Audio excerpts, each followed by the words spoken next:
fashionably late. I wouldn't expect anything less of my longtime friend Berto. We're running on Berto time, and Berto's a little bit of a tech luddite. Longtime friend of mine, former AFM president, club racer, scumbag, Berto Wooldridge. What's up, man? Current scumbag. You said former and former, so No, former AFM. scumbag. Yeah, yeah, Yep. Thanks, Dustin. Yeah. yeah, So man. You know what? I was talking about you the other day, and I was like, man, I've freaking known that guy for like 25 years, right? 25 years. Yeah. My very first crash I ever had on a Dude, motorcycle was at your track day. the what? And the very first crash I ever had on a motorcycle, not a dirt bike, was at your track day, and that was in turn two at Turn Button two, Willow. Willow. Yeah, I got there late, of course, Mm-hmm. totally distracted, all that stuff. I had Michelin's on there, so those things were ice cubes. And I went out in Yeah, turn two and threw it on the ground right away. the Michelin ice cubes. They were Yep. That like, was my I don't know. I mean, they definitely didn't have a lot of grip in the cold. I think you went to one of my track days back in the day, and I had just given that writers meeting, like, oh, take your time, this and that. And Gil had just painted my 750. I go out, turn one, turn two, the off ramp, smash my face on the ground. we didn't Like know didn't what we were even. doing. We didn't know what we're doing. By the way, I didn't make your riders meeting at all, I don't think. Oh, Like, I know you hit out like you were a total dirtbag. And the thing is, what's funny is you used to come out with this like group of dudes, like y'all would rent a rider truck and stuff. It was crazy. yeah, we were And those guys. we all kind of came up at the same time. We were club racing. You even came out and pitted with us at Willow to race at Willow That was my WSFC. first race. That was my first race ever. Yeah. You're right. So you were there for my first time crashing a motorcycle, my first track day, and then you were there helping me out for my first race ever at Willow because I couldn't get Yeah. into AFM because And I was helping you out, and I didn't know anything either. and I didn't know that. You were really good. You had a good poker face. Oh, you're so full of shit. Oh, I had no clue. Mr. Crash, remember Mike Solis was there? Oh yeah, dude. Mike Solis was one of my staff guys for years. And now like we just kind of talk every couple times a year about bicycle nerd stuff. Yeah, Mike's a great dude. Mike's Yeah. awesome. Yeah, super solid guy. Yeah, so we went out there, did Willow Springs. They did the guy that taught the school was this old crusty guy, and everything he said, yes, he would say, and you'll die if you don't do this, you'll die. And it was Did he like blink things a like lot at you when he said it? and you'll die, and like he's like, don't eat. He's like, don't eat because if you eat, you'll crash and you'll burst your guts, and it'll infect You'll you die. inside, and you'll die. Oh yeah, man. That dude was always like, chuck it into the scenery if you end up in, Oh yeah. Off To this track. to this day, I mean, I don't do it anyway. I just can't eat when I'm exercising or doing stuff like that anyway. But to this day, I don't eat on race day. No way, Oh, man. dude.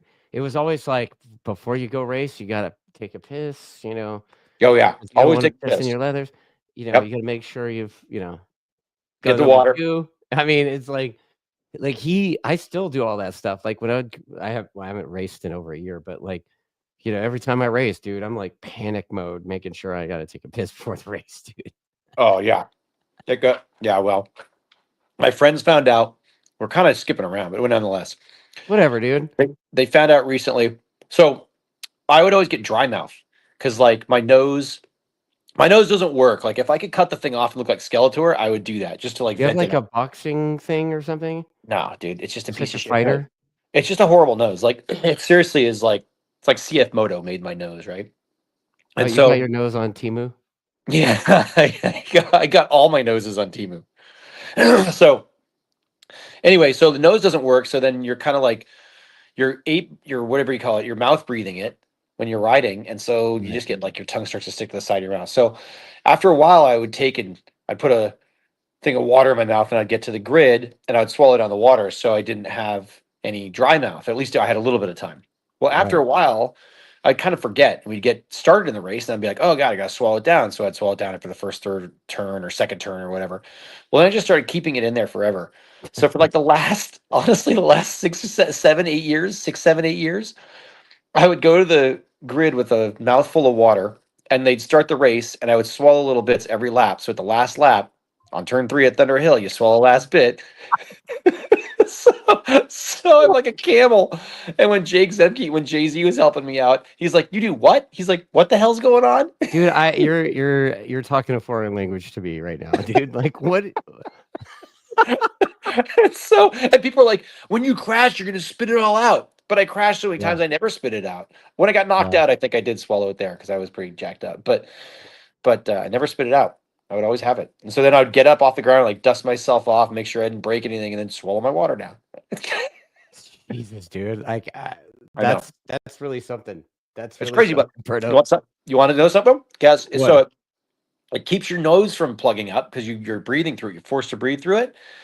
And your heart rate will run like 15 points low or 15 beats lower. It's If you're crazy. breathing through your nose versus mouth. Yes, slows your heart rate down big time. Yeah, I wear a mouth guard. So Oh God, what's like a yeah. dental dam? Is that like a dental dam or Dude, what is it? no, it's it's like a thing that you mold. It's like a Oh yeah, for your teeth. So if you hit anything, yeah. Well, because when I had that thing at AFM in 2018 when I broke my fucking back, thanks a lot, Dick. When I broke, was that yeah, when you bro, went I'm out? just gonna go there, bro. Was No, that the practice crash? Was that yeah, in practice? dude. And I kind of I cracked a bunch of teeth on the back side, and I was like, that's never gonna God. happen again. So, Oh yeah. yeah.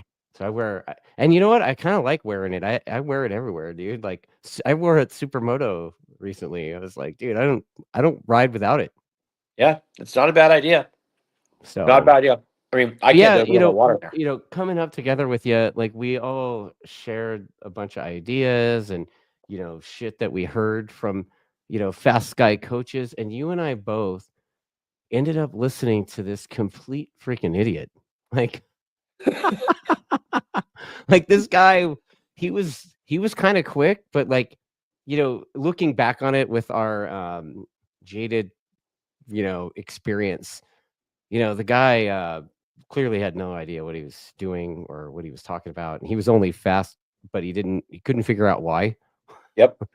I Like, know where we're going with this. yeah, bro. I know where he was our hero, right? Yeah, dude, that guy was Yeah. like we worship that dude, right? Like it was Yeah. like, man, that guy is quick, dude. Look at that guy ripping. Quick. Who was Yeah. quick? And he had like Yeah. the predator hair that stuck out the back, of his helmet. Yeah, dude. Yep. Mm-hmm. Yep. Old Lance. Yellow and black R6, I think maybe. This is Yeah. like 25 years ago, dude. Calm down. But Yep. Super nice guy. But man, yeah, he was- super nice guy. But we watched that guy. We both saw it, and we watched him like lose a digit. So then we're like, maybe we shouldn't listen to that guy anymore. Turn 2. Dude, Turn we 2. both had the same, like at the same time, we both had that like whole, Oh, ground his finger off. yeah, like, dude, maybe we shouldn't Thank you. listen to that guy anymore.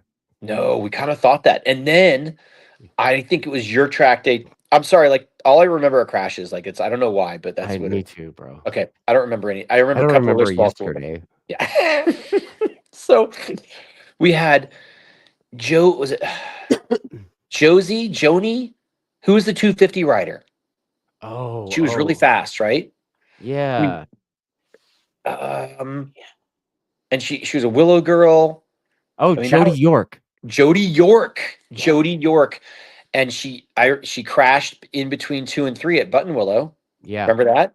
And her leg got caught in her leg went in the wheel. You're thinking of Britt Bohannon. Oh, that is who that was. You're right. Yeah. It wasn't Jody.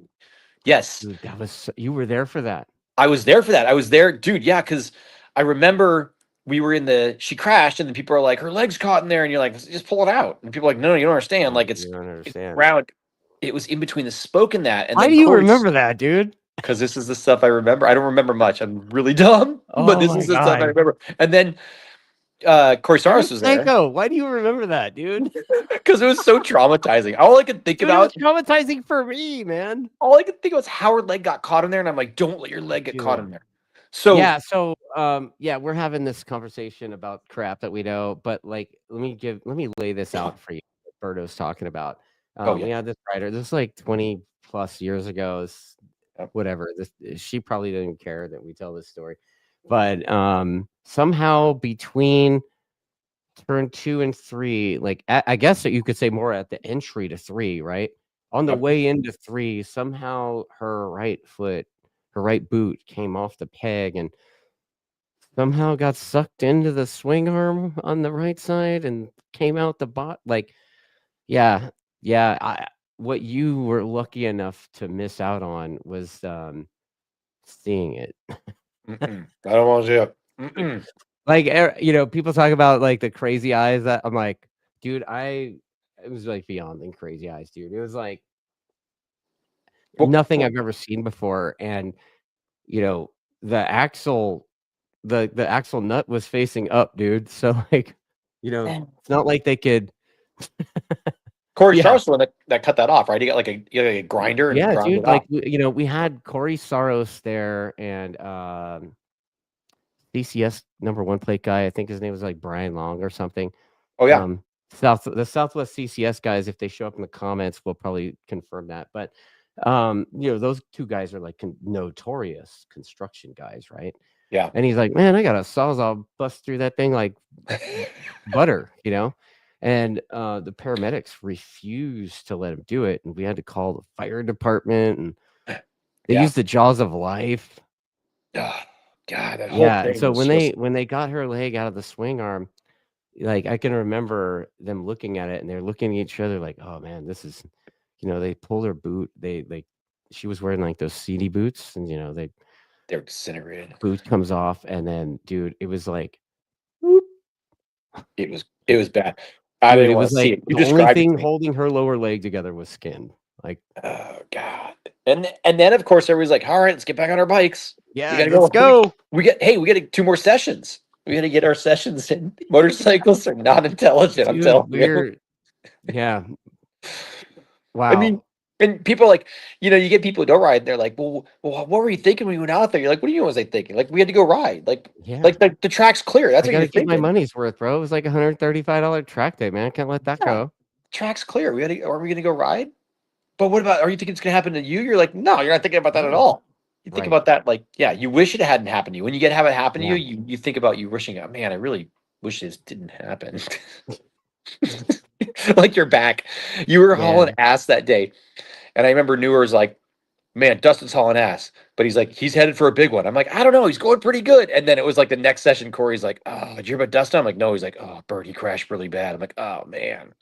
It was Dude. bad. It was I've had a bad. few, man. Like, I've had a You've had some few. doozies. You've had a couple.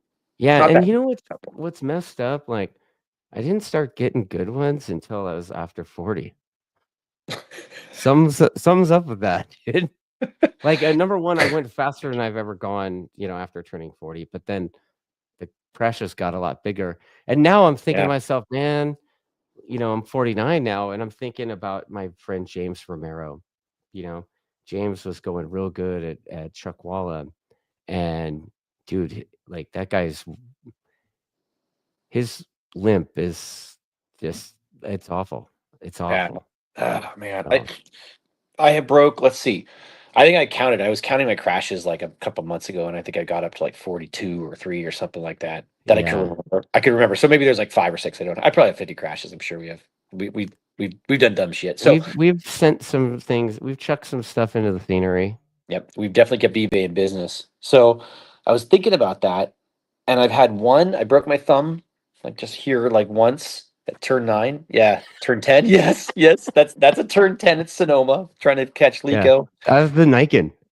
Oh, that I was high-sided the Niken. Niken, dude. You high-sided the Niken?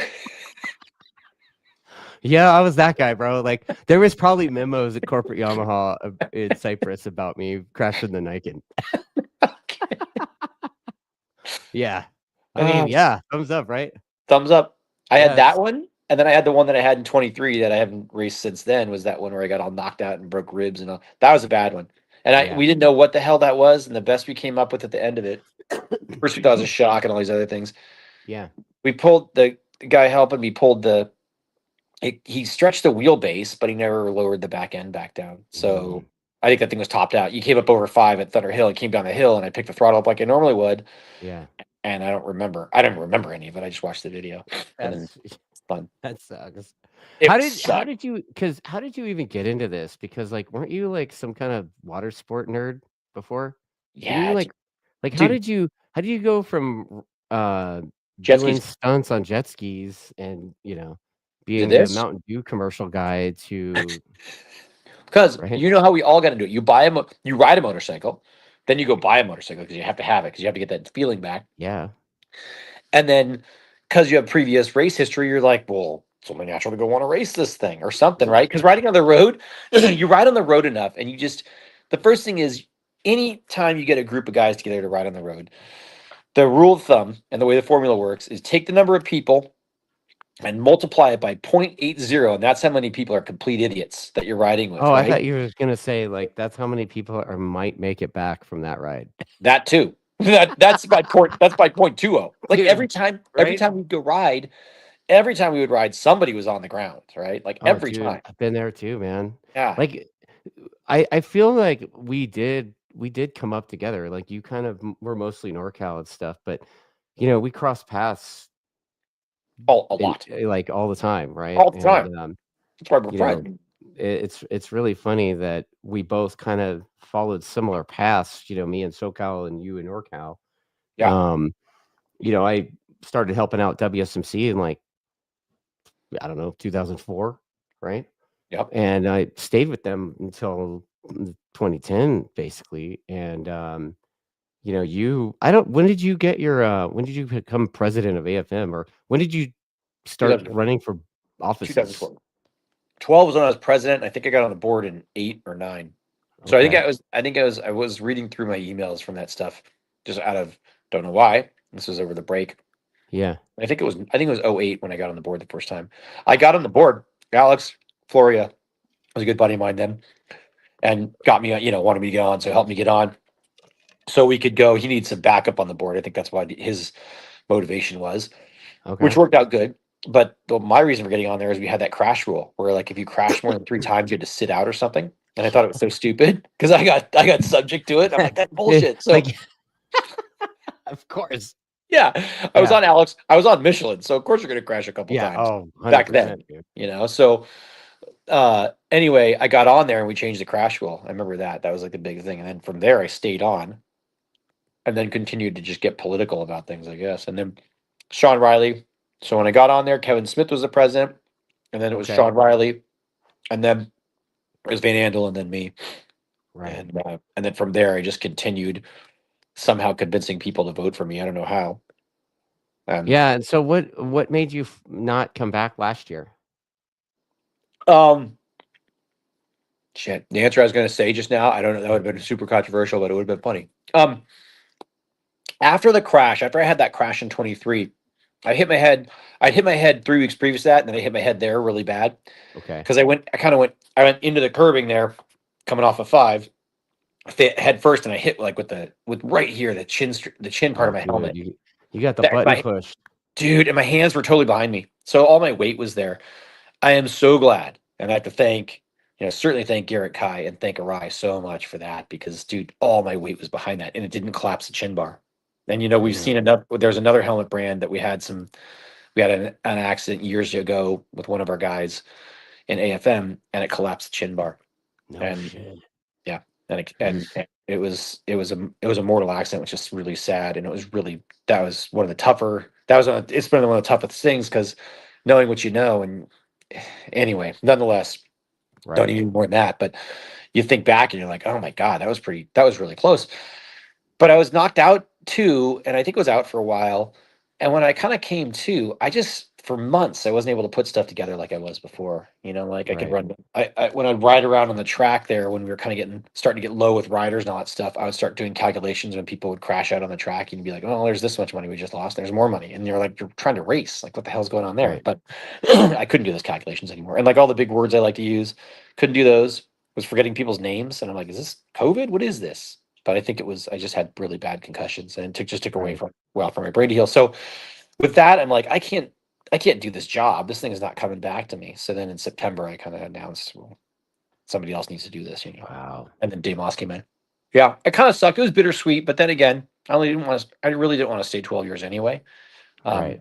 We had COVID hit, and you kind of felt like, well, we should stay and manage this thing until it gets up and Right. running. Yeah, I mean, I tried to talk you off the ledge a few times. I was like, Oh, you bro, did. just let it go. Just let it Dude, go, dude. What are you doing? Like, what are you doing? bar none, you were one of my biggest allies. I mean, Yeah, a lot of outside, people don't know that, huh? Like they don't. They don't you know and I worked together to change the AFM.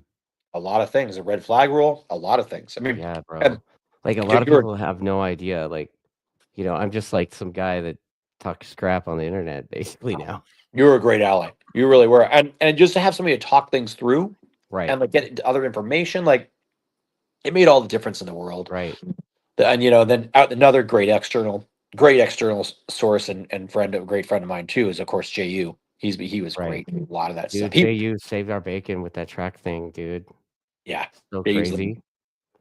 Like, I the mean, it is what it is. We ended up having to push the event out a couple of weeks, but you know, JU somehow scored us some more air vents. He's like, "Yeah, we got a truckload of that stuff on the way." look here, man. Look. Yeah, yeah, But yeah, yeah, he was great. yeah. I mean He JU's was been giving awesome. me crap about how I'm doing a podcast with you, and he's like, "How'd you get this guy on the phone?" Oh, he called me. I was just at the office and he called me and I'm like, shit, I'm on the other line. I'm like, as you're telling me that, I'm like, oh, I didn't call him back. I did text him back, but I'm like, I didn't call him Right. back. Yeah. Yeah, But he was pretty funny when I told him that and he said that. I was like, "Wow." Well, he's like, "How do you get a hold of him?" I'm like, "Well, I don't know. We've been friends for 25 years. I don't yeah, know. I know when I talk to you, we're We gonna be were having talking crap about something. I don't know."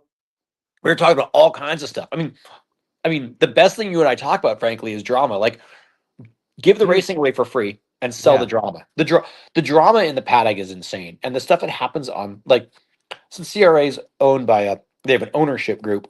right, That's different. That'll never be what AFM is, where you just have right. Same politics. with You get bored. CVMA as well, right? Yeah, Like yeah. You'll never privately get the owned, politics. you know. There's politics there, but it's in a different kind of way.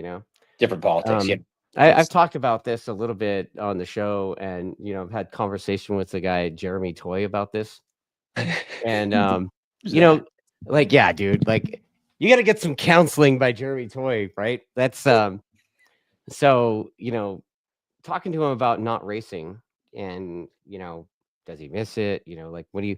Can I like can if I'm not racing, can I still call myself a racer? Like, what?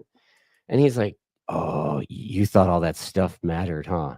And I'm like, "Man, like just a sweeping just bust me right in the jaw basically Oh with yeah, reality check." And then I'm like, "You know what? Ever since I came to that realization, it's like I feel like I'm further away from any of that." it's true. Stanton always used to say like, "Hey, who won 600 Superbike last year?" You're like, I don't know." He's like, "No one cares." I'm like, Right. "Oh, okay." He's like, "Hey, who won Open Superbike?" I'm like, "I don't know." He's like, "No one cares." So like he would Yeah. always yell it, and I'm like, "I Right. don't." And at the time, I'm like, "Well, I care," and he's like, "No one cares." And then you get here long enough, and you're like, "Yeah, I mean, they care, but it's kind of true." Was Stanton kind of like your club race mentor guy? Yeah, Dave and I are really, really good friends. So yeah, Dave is great at helping me. And then he got Dave. So Dave got hurt. So 2012 was my first year as president, and we had Yeah. Kenny Anderson was killed there in March, which was a really Oh, bad at deal. Buttonwillow, I was there. You were there for that, I was yes. there for that, dude. I went and saw that kid in the hospital before they, pulled Oh the plug man, on him. And dude, like, I mean, his dad yeah, was there. There was the kid was there, and I see the kid, and I'm just like, yeah, Kenny, I don't, yeah, dude, I don't recognize him. yeah. And I It was was like, "Oh my god, dude." And I mean, I saw like his dad showed me the video like in the hospital, and it was like, man, just it really beat me up about it. that was tough. So, And and Eric, his dad's a good guy. Eric's a good yeah, dude. dude, yeah. So that was tough. That was definitely tough. So, Well, then the and next then what? 2 years later or the next year, next that year it Dave. was Dave at Thunder Hill in June, and that was Wow. May, June? I think it was June. That was it. That one, but that one is where Kenny, we lost some members. Yeah. When Dave got hurt, we Trevor lost a lot. Watson, by the way, is saying that this podcast is super morbid. Who's saying Dude, it? he's Trevor Watson. It is. I High mean, Rev Trev. we don't need to be morbid, but the reality is bikes. I mean, Right.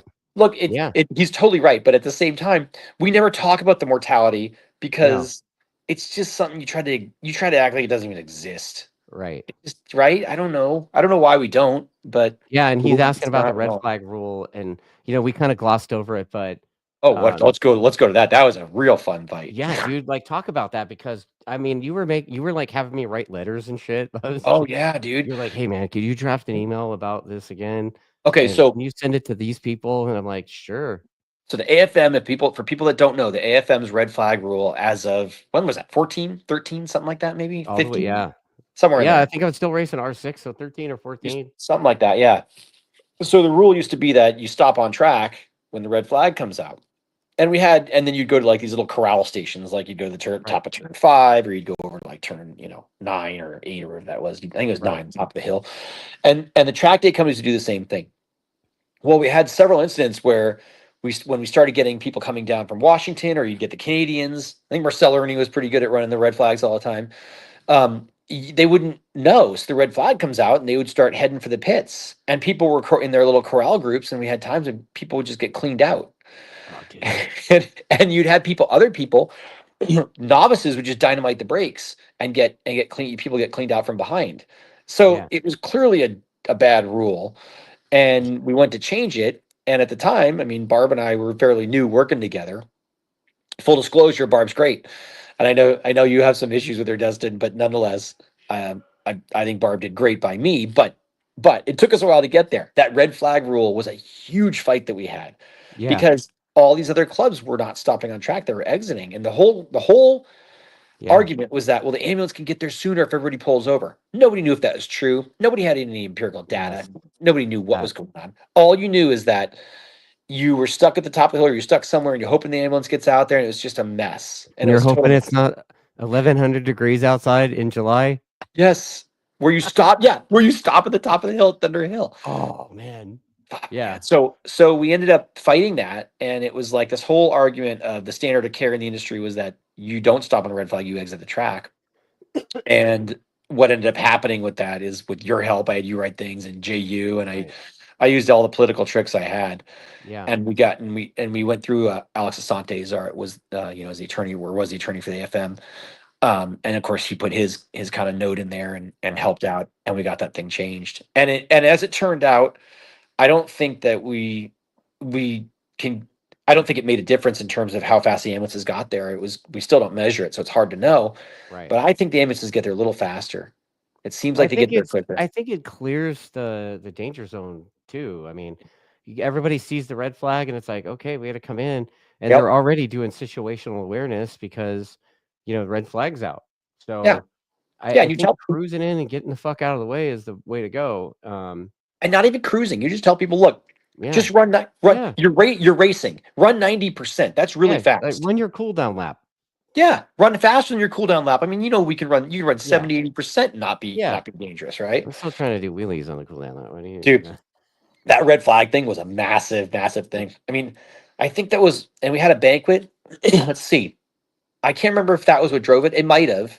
I could Yeah. be confusing two things here. We had a banquet where all of the corner workers were going to quit because they were in support of Barb, and Barb and I were in a fight over this Oh my thing. god, They dude. didn't end up doing it, as it turned out, but all Yeah. those things, all those things are super confusing too. You know Because what's weird is we worked so hard together to change that for AFM, but I think all the track day companies up north still stop on the red flag. they still stop in the red flag. Yeah, Hmm. I don't. It's their deal, and they know their Yeah, oh yeah, customers dude. better. Like, They know I their mean, it's a customers better than culture me. thing in that area. But that stuff's kind of. I mean, there's some things there where you come up over 9 at Thunder Hill, and people are stopping the backside of the hill, and you're like, what are you guys doing there? Like, what do you? Yeah, There's just some stuff there where it seems a little bit goofy, but then again, I guess yeah, it just makes sense for people. I just my argument the whole time was like, what makes the difference between if you're doing 150 miles an hour at Thunder Hill, or if you're doing 0 miles an hour on the straightaway, is if you see the yeah, red flag, right? Like, if people don't right. see the flag, somebody's stopping and somebody else is still doing a buck 20 Yeah. somewhere. Like, oh Oh god! my And god, so, that happened at Willow. did it really? So, dude, a guy was in the draft of another guy down the front straightaway. Ooh. And we used to pit right there, Yep. right by the tower, right? Right by start finish. Yeah. And dude's in his full tuck, guy in front of him is like, "Oh, red flag." Sits up and rolls out of the gas and just Oh, clobbered him. Well, oh yeah, it's funny you say that. That's what drove this decision on ours was yeah, at Sonoma, right in front of start finish. Because you had that stupid when the AMA put that jink that goes up the hill there, that dumb thing. right. Well, that creates a funnel. So one guy, what happened there? Oh, the red flag came out. And so the guy at start finish ran out there because they were going to go past the red flag and was like pushing that thing in front of their face. So the rider going by him, dynamited the brakes, and the other guy just cleaned out into the Oh, back. dude. Yeah, and that was Yeah, I one mean, where we you're like, had. you can't I do mean, I this. remember at WSMC there was several incidences similar to that. The one on the front straightaway, I just remember it because it was like right in front of our pit. Yeah, well, Yeah. with ours, the guy's Oh, wife came. They came to the meeting. The rider who ran into the other guy and got hurt, and his yeah. wife, was an attorney because we had suspended the guy because he ran into the back of the other guy. We actually gave a punishment to him because of that. Oh shit. Maybe I think they did start finish. I think it was a start Dude, finish thing. you when AFM always had like they were always like pretty heavy handed with the fines, man. Always. Like there's videos going around, dudes doing wheelies. I mean, like how many fines do you think that Corey Call got for shenanigans? Corey Call did shit all the time, and I think he got fined a couple times, if Really? that. Yeah, he never got It fined was that like, I much. mean, AFM got this thing where it was like there was a thing about backing it into the pits, you know. Oh, the Joe when Joe made the For the Riders video. Yeah. Yes, and she gave him like a $50 fine or something like that. Yeah. Yeah, I mean, There's a I guy in think the it was comments saying he got fined for doing wheelies. Soulless Ginger. Soulless Ginger. That's who got fined. Soulless Ginger got fined for wheelies, apparently.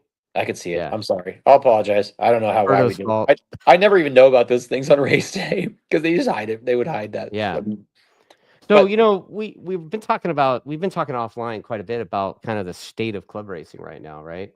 oh yeah, And you know, I was telling you the other day about like the stuff that you hear, and it's just shocking to me, the stuff that you hear, what's going on. And I heard it last month with both AFM and that club out in Colorado, MRA, had like similar, almost identical accusations and you know, mismanagement of the club, you know, accusations of, and I even heard that you were embezzling. God. There's Like, I gotta be you're honest. There's a such an lot of money in those embezzler, accounts. Berto. Like when you roll up in your fixture or whatever it is. And, Yeah, you know, want to you want a that's story on how that? the AFM money is how you pay for the Fisker. Is that what you're saying? Yeah, I mean those things are super expensive, like 25 grand. You got to get the money from somewhere to own that thing. Oh 20. yeah. So There's no yeah, money in so motorcycle racing clubs, by the way. If anybody doesn't get the joke that we're joking, there is no money in motorcycle clubs. I mean, the yeah. Brian Bartlow's in the chat, by the way. oh, I love Bartolo. He's dude. Brian's the man. Yeah, Oh, I got a good Brian story too. So yeah, dude, we all do, right? yep, we all do. So yeah, so the embezzlement thing it's funny, like you laugh at it because you're like, what the hell? But then it's Yeah, not so funny when you realize that the majority of people, when they look at the finances of clubs, I don't think they understand. If you're not doing numbers or you're not running right, your own business, it's hard to understand. Sorry, it's hard to understand exactly where that money went. Last year we lost 50 grand, and we oh lost shit. 50 grand, and that's the most I've ever lost. I mean, we had years where we lost That 30, was and then we had years 23. where That we was made the last year 40. that you were there. Yeah, yeah, we lost 50 grand. grand. So 20 some odd, 20 about 25 to 30 is our banquet. It comes out as a loss because Yeah, we take the money in on December, and then in January of the next year you're paying for the banquet. So right. unfortunately, it's kind of how it works. And we had um, a double round because we paid for 21 or 22 and 23 at the same banquet because we didn't have a banquet in Right. 22. So we had some double costs there. And then you had operations from the races, and Right. we lost money every race. And Oh, you dude. tell the people all the time, the model is super simple. I mean, the math and the thing is really easy. And that math is that take the expense for the weekend and divide it by the number of riders, and that tells you what they should be paying. Now, Right. generally, we set the prices ahead of time, so that's not how Right. it is. Right. And so when people want to know, like, how do we get racer cheaping? Or cheaper, and how do we bring the cost down? It's just more riders. Bring If more if people. yeah, you know the deal. If you have one Yeah. rider on the track or 1,000, it's all the same cost Right. the expenses are always the same. And so people wonder what numbers are.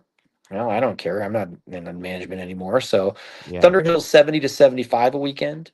Sonoma's probably 110 a weekend, and Buttonwillow is about 60 to 65, somewhere in there, probably Right. for us. That's for us. I mean, other people could have different Right. costs because we run a high. We were used to run a high number of ambulances and all Right. that stuff. You know, I'm But gonna show this comment here because this kind of is real. Um, Even Moto America doesn't do a banquet anymore.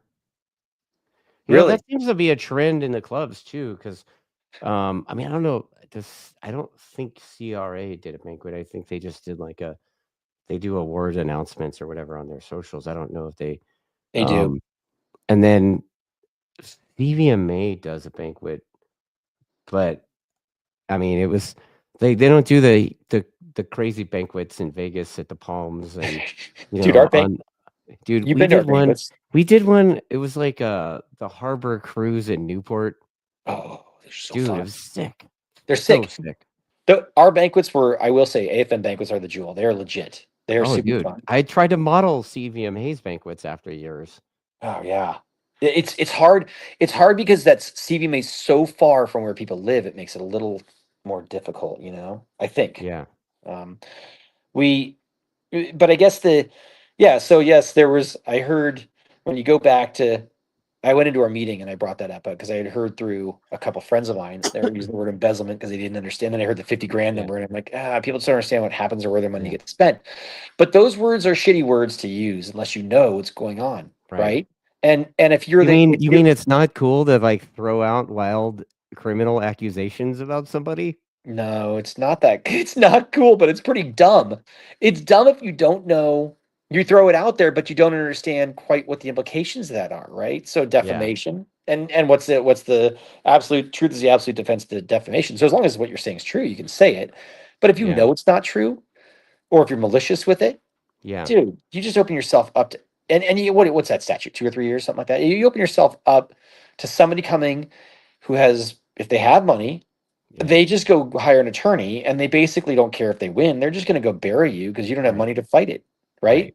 Like that's the Yeah. game that everybody wonders why the rich do so well. And why, because they have all this money and they can just go bury people by, expensing that through Yeah. through their corporate entity and, all that. Anyway, yeah, you're going so far with What do that. you think of the state of the sport right now? I mean, California's got 3 different clubs it's supporting with a lot of overlap, right? Yep. A lot of overlap. And then there's conflicting dates between them Yeah. sometimes. That's, and that's, And that's been happening for years. yeah, the deal on that. The Yeah, tracks I give mean, you dude, I can what they remember do. being in those meetings with Stephanie Huth going, "Man, they scheduled on top of us." They give you what the tracks give you what they give you, and you decide whether Right, you want to take it or not. And right, generally people don't understand that's how it works. You could trade some stuff. right, I think here's what I think. I think that the economics of California suck. right. I think they're definitely better in Southern California. I think Northern California economics are real tough. I mean, we went through, Right so now they are, well, yeah. Well, so and think about right? it, the industries, right? So in the early 2000s, you had a war going on, so you had a lot of money coming from soldiers, and you had a lot of first responders. You always had the police that were part of the club, and Right, then you got in the mid 2000s, you had construction, and you had all the refi boom. That all that money came from that. Then you got towards the end, so 2008, 9, 10, you started to see still refi booms and a lot of people flipping houses. right. That all went away when we had the crash, and then the pot money came in. The pot money was great. Then they Dude, the legalized pot money, pot. right? Like, Yep. the pot money was great when you'd see the dude go Great. to give the tire guy, the Dude. guy had the stack of takeoffs, you Stack. know, And they all stuck together. Yeah, like the pod money was great. And dude. you had, of course, tech boom was going on the whole time. Then we hit like 15, 16, and it started to fall away. I can't remember when pot got legalized, but when pot got legalized, that screwed all the pot money up. That destroyed that within 18 months. Right. It was done. And Yeah. the tech stuff is kind of that's gone away too, because then once Yeah. we hit COVID, people just moved out of state and nothing's come back.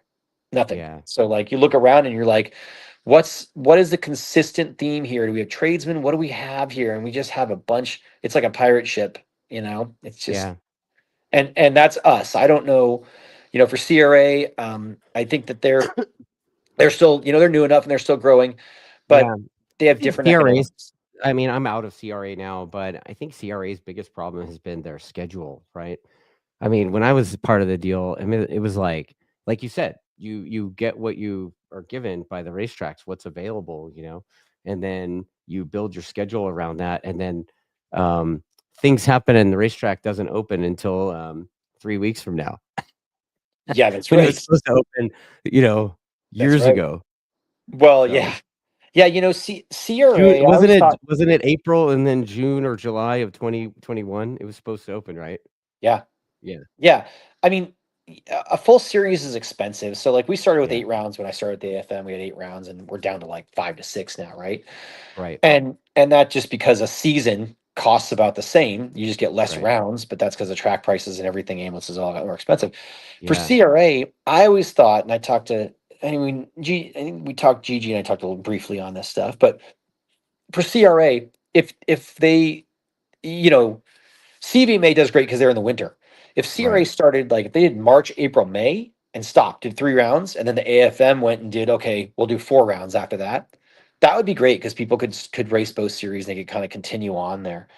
I don't think we're there yet. As far as Like a AFM goes, battle of the North and the South series. yeah, well that's a whole other thing. I mean, we haven't talked about Dude, like, we could go all day with this crap. we just had I mean to your viewers, they won't know this. No one knows this, but what do I care again? I do care, but I Yeah, say what all do I 7 care? people It's are yeah. I'll say it's going to get out anyway. Um, we tried this year to try to do dual rounds with CRA oh, because we're both. I mean, we're doing decent. AFM's doing decent. CRA's doing decent. But we're like, man, if you had 10 or 20 more riders or 50 more riders, it would yeah, change dude. everything for everybody. And so the concept was to go do 3 or 4 rounds with them. Either, they'd run a Saturday and we'd run a Sunday. There's going to be crossover there, or we could do Right, it where they run one weekend and we run the other. I think it's better to bring, personally, I think it's better to bring both clubs to the same event with right, all the riders there because they're there, they're going to race it. right. So, and instead of going and trying to get track day riders and pull them over, or people off the street and get them into track days and then into your club, still do that. But in the end, you're just going to go take the other club's people and put them into your event and vice versa. So Right, once again, we take that, we have like a baseline maybe of 150, 160, something like that.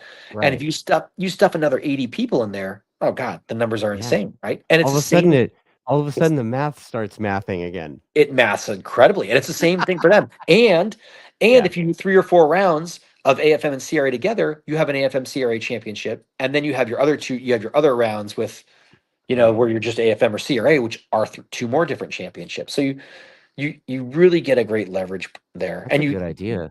it would How's, it would it would how's, kill it, and no one's how's doing that. CRA, are you guys doing that? Or is that gonna happen? I don't think so. I think That it's on sounds a whole. awesome. Yeah, I don't think so. I mean, I talked to someone the other day, and they think they wanted to push it to 26, which it's fine. It just Yeah, pushes things down the road. I mean, I think if you have an idea, go do it and get it. Try to get it 75, eighty yeah, percent right on the first run, and then yeah, you fix it from there. But get it going because the hardest thing to do is just get things going, right? right. And everybody can Well, come up with that reasons goes why they into don't want. the type of club that it is, right? Like AFM, it's run by a board and it's like it's 70.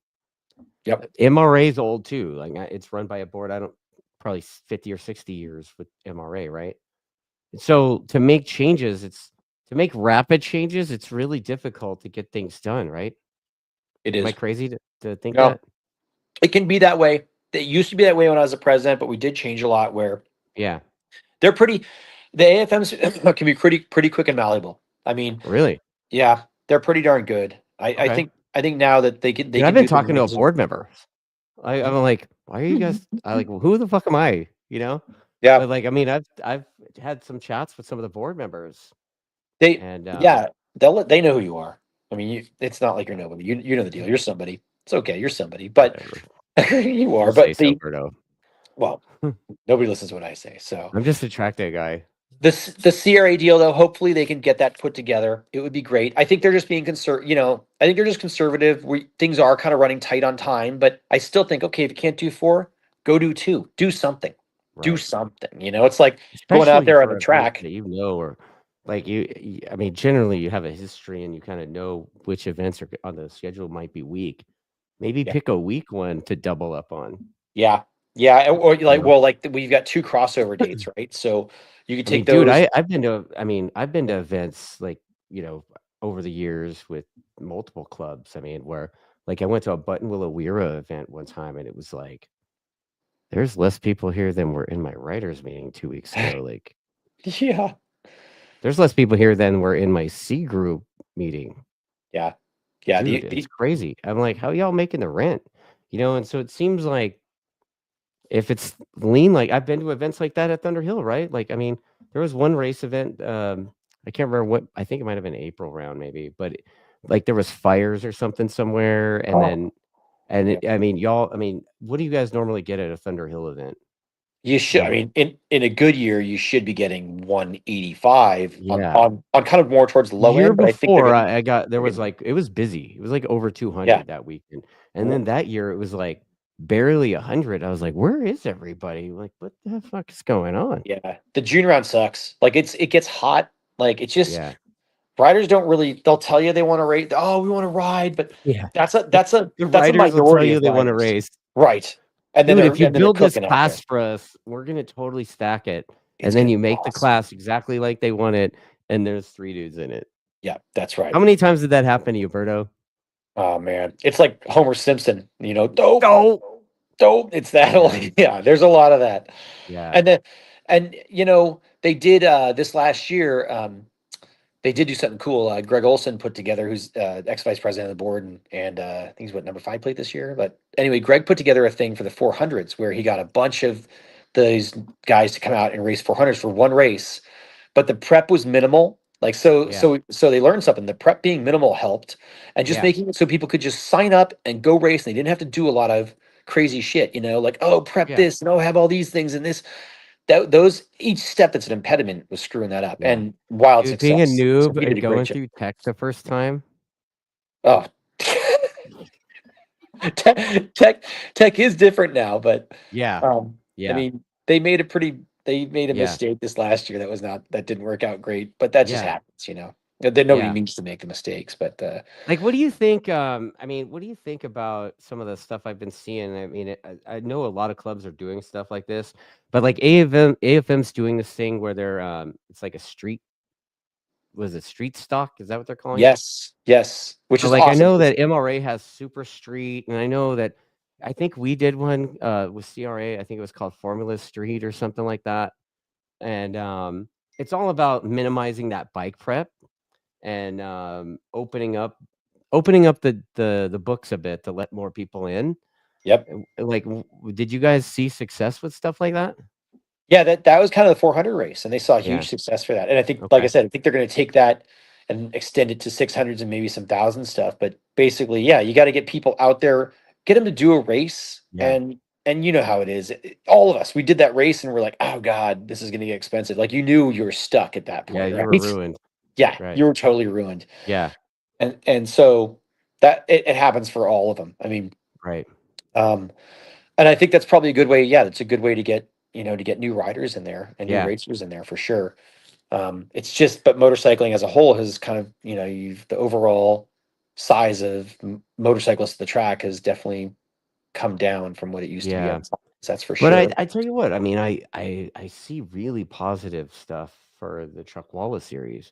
I mean, they are. I mean, dude, it's looking like it's Yeah. looking like. Do you remember WSMC and like when you were racing there, and it was stacked, right? I mean, it was like I can remember like you had to go and drop your rig off and mark your pit on Wednesday at one point because if you got there Thursday, you were already too late and you were in the back 40, Yep. right? Stacked. Well, And like turn one at Willow, totally full, both sides of the building full, all up and down the pit wall. I mean, it was like everywhere. Everywhere was full.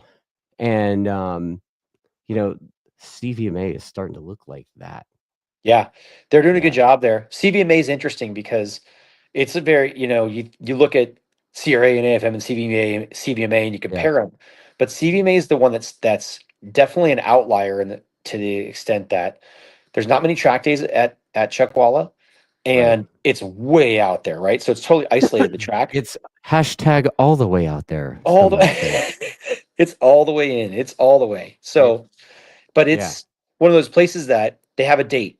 You know, on that date, a bunch of people are going to go out there, Right. and you haven't seen them for 30 days or whatever since then because you really there's no Right. track days, there's no opportunity. Your loyalties to the club. So you go out there, you see your buddies, you hang out, and you do the same thing. That's the AFM used to be.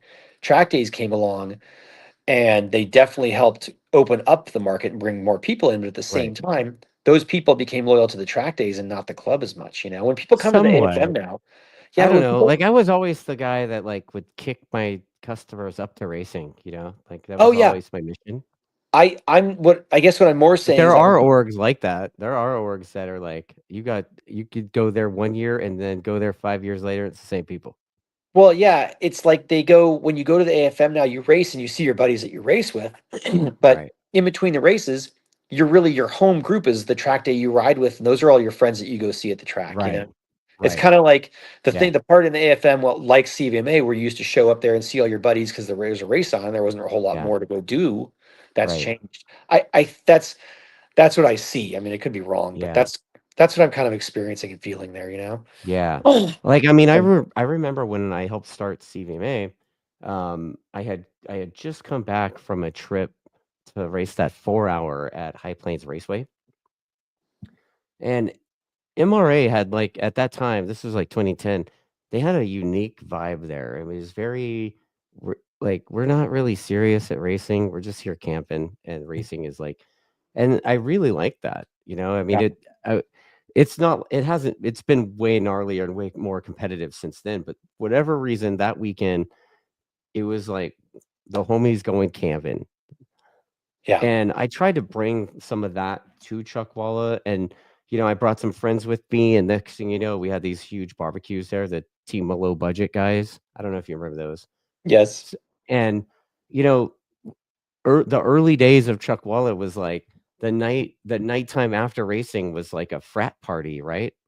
Um, you know, Berto and Corey Newer drinking little, you know, girly cocktails whenever you would come out. But, you know, right now it seems like pretty freaking serious business now. It's like there's no joking around. Like it's yeah, like a national. yeah, yeah. CVMA's definitely got to be like that. I mean, Yeah. and it pulls from a lot of those guys are down there anyway. You Yeah. know, it's got a great market. It runs counter calendar to us, Right. so there's no one else to compete with, and they do a good job down there. I mean that, Yeah. and they own. You know, if you have a track cost, but you don't have a track cost. You know, I mean, you have Yeah. I the think, opportunity, dude, you I have the think that opportunity club, lost, but dude, I think the track's making that club pay rent now, just to clarify that. oh, good. Which Yeah. even if they own it, you should do that internally, just so you don't look at it like Lose money. yeah, Right. your expenses are real expenses at that point. Yeah, Right. but CVMA's got the advantage that that track's great. It's always the same place. They're always going there. You know, like Yeah. you said, you have the garages that are there that are great. Right. Buttonwillow would be wise to do something like that too, but those garages are a good deal. Um, yeah, so the state back to the what's the state of racing? Yeah. Questionable. I mean, I you mean, I got don't you know. got to pay the bills. When we went to Laguna, you remember that? That was 22. Yeah, we did it too. You guys did it too. Oh God, when we went there, I mean, we were great. We were totally set. We're gonna have about 220 riders, and then we didn't get the people from Washington didn't come out, and the people from Yeah. Colorado and Arizona didn't come out, and so we lost like 25 riders, Oh and man. that meant we lost like 15 or something. We didn't die, but we lost like 15 grand there, Yeah. which is a shame. At the same time, we got to go race Laguna, which I never ever thought we'd ever do. Dude, the But going to Laguna, like we were the first club to go back to Laguna after you guys did it 40 years before. So I thought that was pretty cool I to yeah, club you race at well Laguna. well when you guys went there, we came and watched that if you remember. We Dude, prepped some of your we guys prepped for came and ours. raced with us and Yeah. won our took our money, which is great. But you know, the Laguna thing it was just legend, you know, to host a club race event at It, Laguna. it was bitching. I'll never forget that, you know. But it Yeah. is. I mean, I don't think people realize what all goes into pulling something like that off.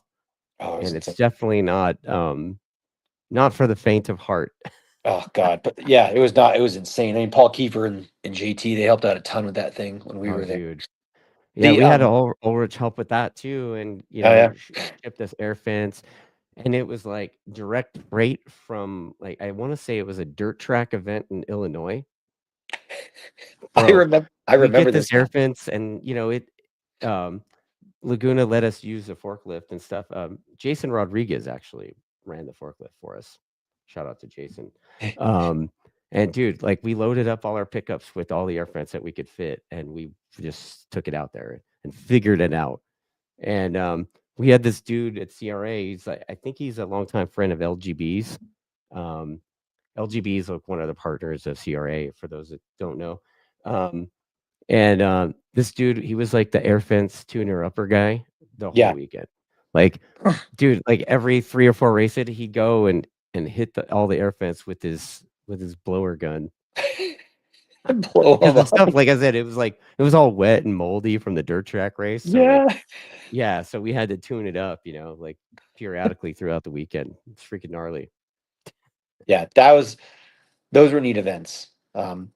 Yeah, I think that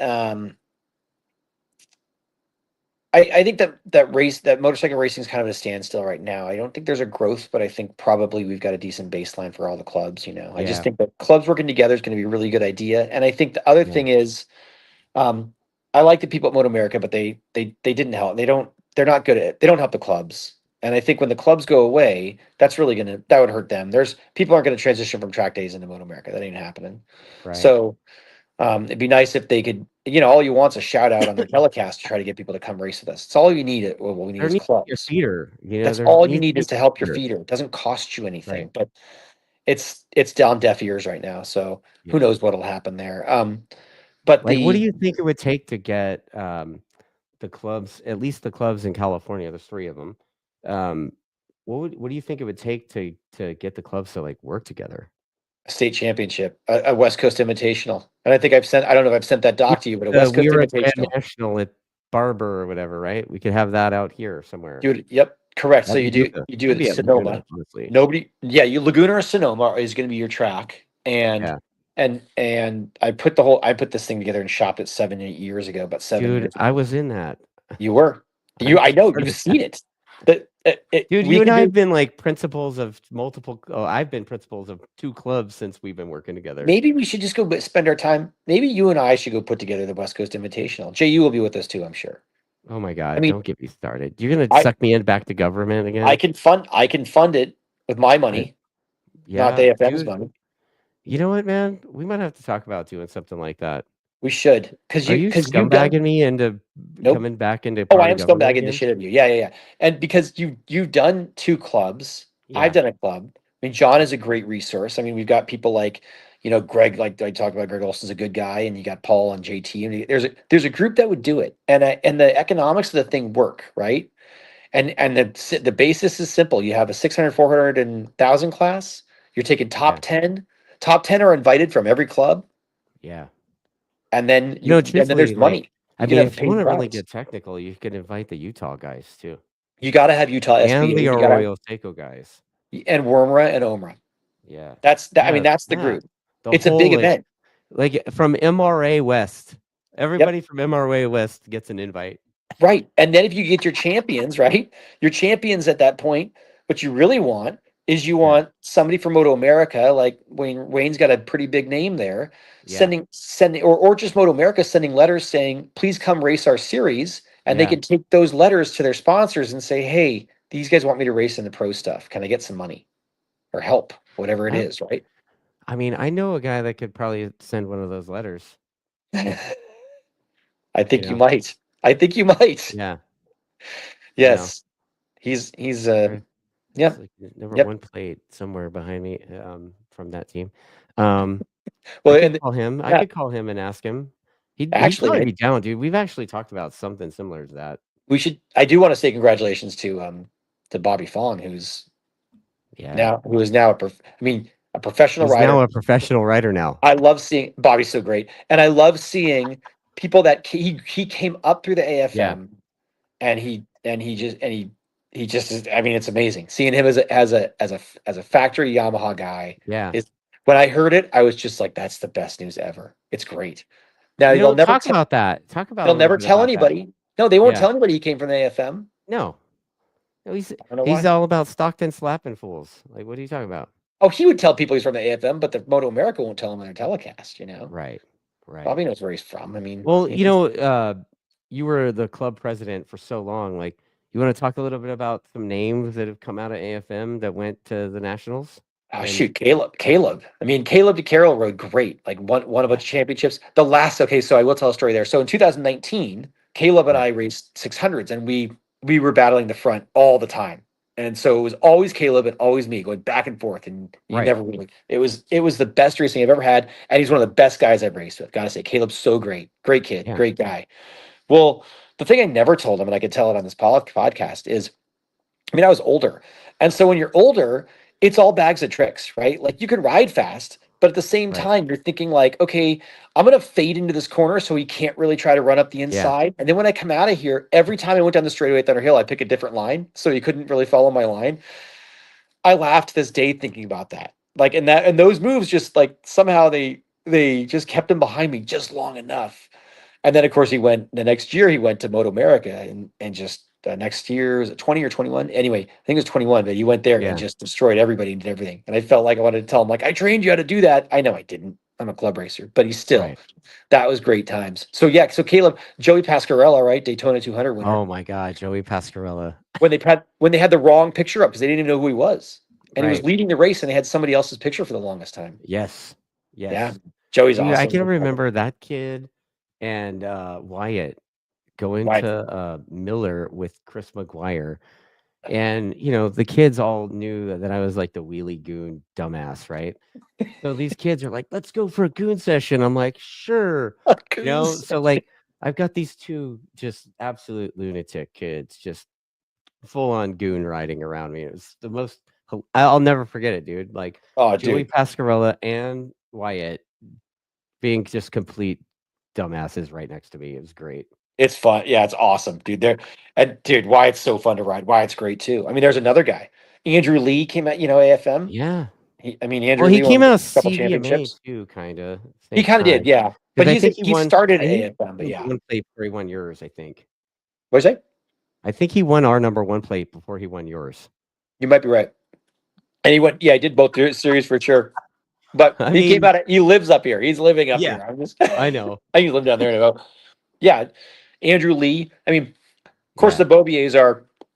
They're a Northern California family with AFM and right. Ezra and Cam. Yeah, Cam raced with us, but not exclusively. They had a right. lot of other stuff going on at the time, but we try to claim him as an AFMer. But you know the deal there. I got Brian AFM family. Bartlow saying that Brian Perriott, Steve Rapp, Bobby Funk, Yep, Rich Oliver, Eddie Lawson. Eddie Lawson?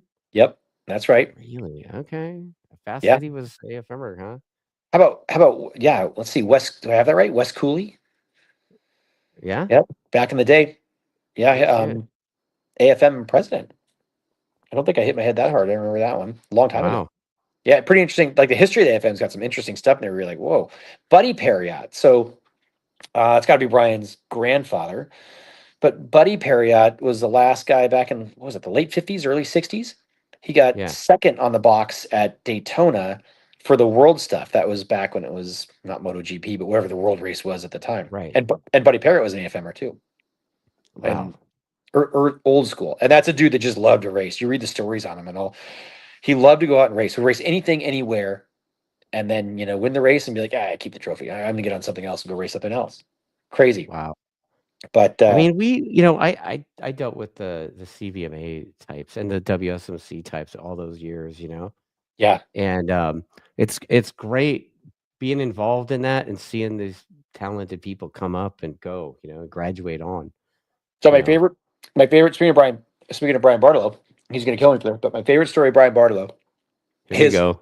yep, he's in a race, another crash story.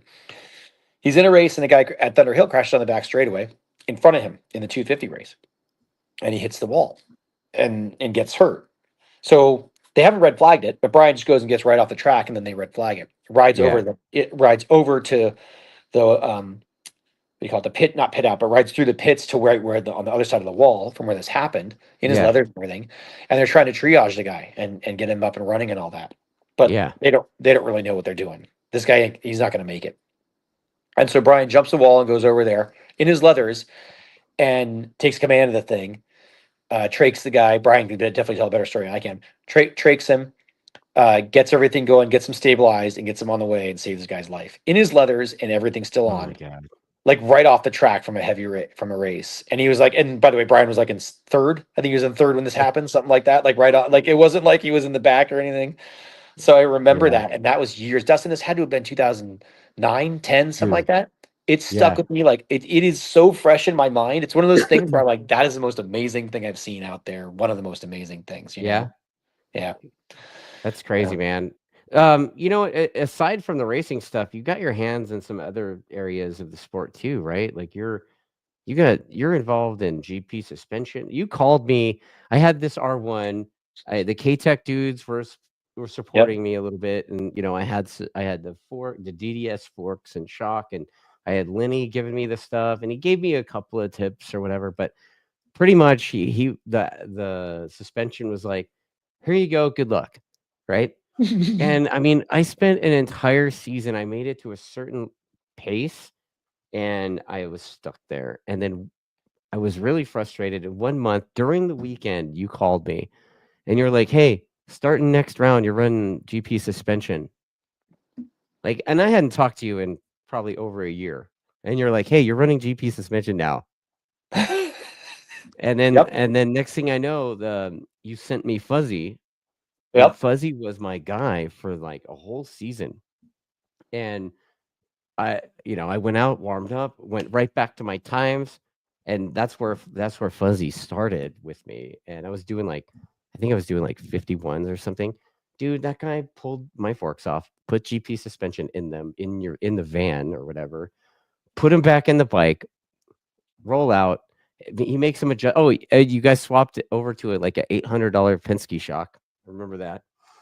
And like literally in one session, I went from 51s to 48s. Oh, just because of that. I was like, what the fuck, man? Dude, can't tell you how many times that I can't tell you how many times when I talk to guys, they put they'll put the FKRs, I guess, the gas, Yeah, the spring pressure and the gas stuff on. And they all go slower because of the feel. yeah, And like we're club racers, like not, yeah, we go decently quick, but we're not pro racers. And guys will go back to the oil bath and instantly have feel and instantly yeah, they'll know where the front end is, they'll know all that stuff. And you're like, yeah. man, stick with what works. Wyatt run, let's see. He won the AFM #1 plate once or twice. I mean, he won 3 times, but he won once or twice with GP with the oil bath on there. Siglin Yeah. won twice with the oil bath on there. Like Oil bath.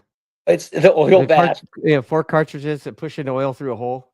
That's Yeah, that's oil suspension, bath. right? Yeah, Yeah, but those aren't gas front ends. I mean, I think why it moved to a gas yeah, front end, but why it's going so fast anyway, But yeah. So um, you're part owner of GP suspension, or you own GP? Like, how does that? yeah, What's your part owner. It's part owner? Corey, Okay, Jake, and I. Yeah. yeah. So But like yeah, the point of that was like, we've been friends for so long. You took over basically, or you bought into, or had some investment, or however it worked out, and you're like, hey, I'm the GP suspension guy now. Guess what? You're running GP suspension. I'm like, fuck, okay, you know.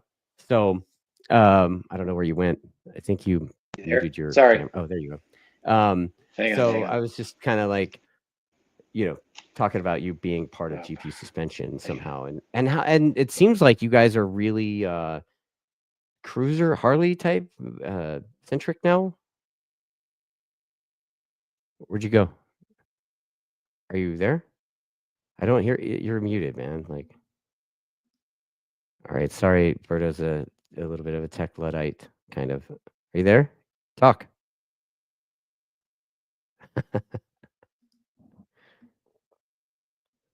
All right, so Berto's got to figure out his tech stuff, but I'm curious what GP suspension, uh, what their role and focus is on the Harley stuff or the cruiser class stuff. Are you good, dude?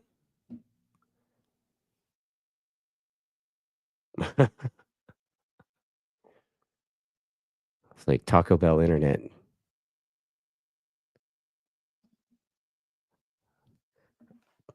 All right, I'm gonna call this guy, even though he's using his phone to podcast.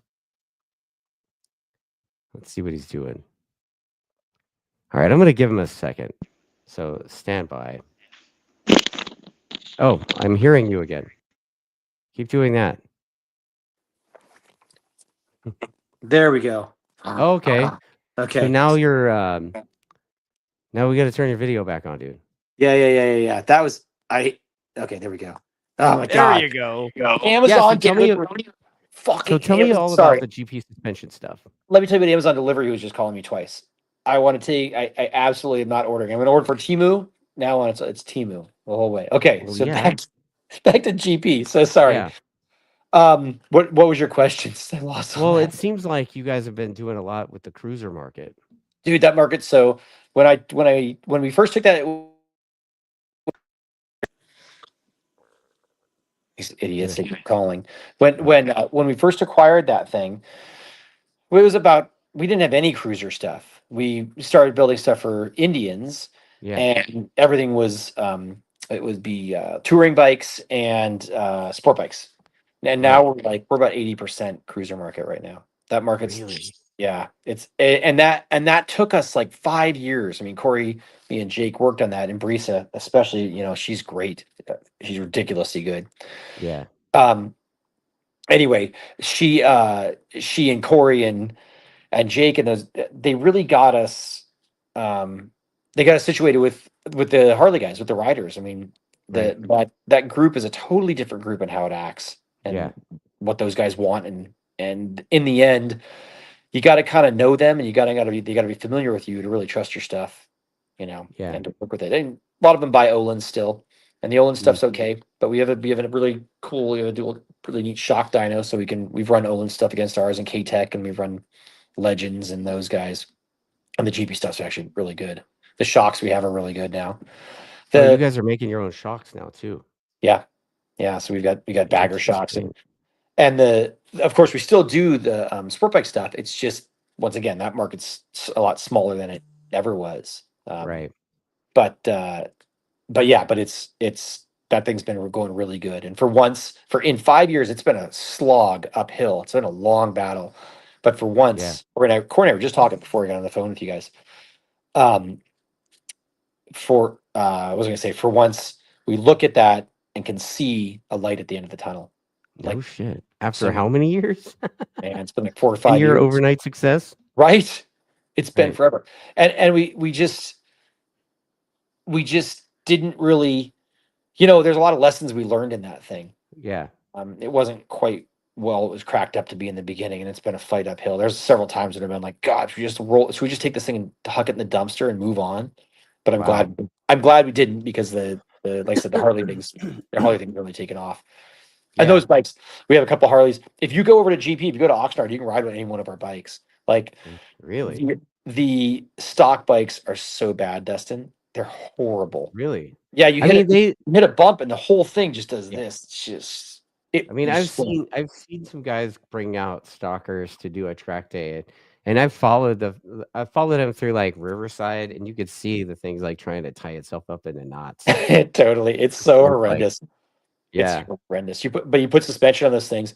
They don't need much more. You guys do cartridges in the forks and those things? Is that how it goes?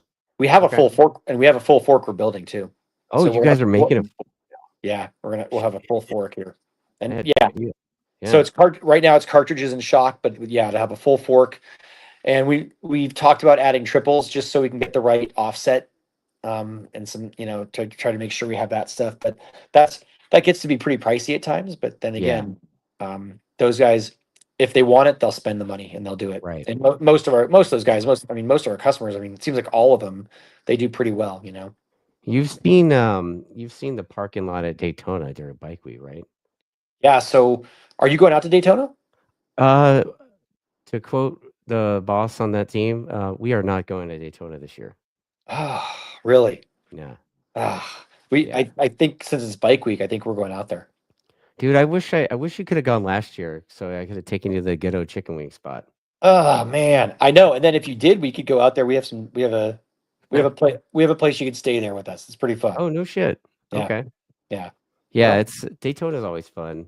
Daytona's Like, all. you got to travel around and take a look at a lot of the different racing orgs and, initiatives that were going on. Somehow you always were going to these meetings and you're like, "Hey, you going to this?" I'm like, "No." Yeah, we had that Like, one in Ohio. That yeah, was cool, and it was great. We did all this stuff with the AMA, 2 days of work and all that, and it was yeah, really going somewhere. And then it right, was like you left and nothing happened. I was like, "What are right. we doing with this, you guys?"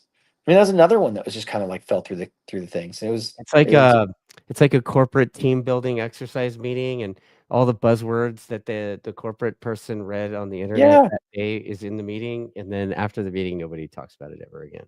never again. And it was like what we put together was, it was a council of all the clubs, right? So one person from every club, president or owner, and then the AMA could sit on there. They could have two votes. The AMA gets two votes. Everybody else gets a vote, and you can kind Right, of work together and what you want to do.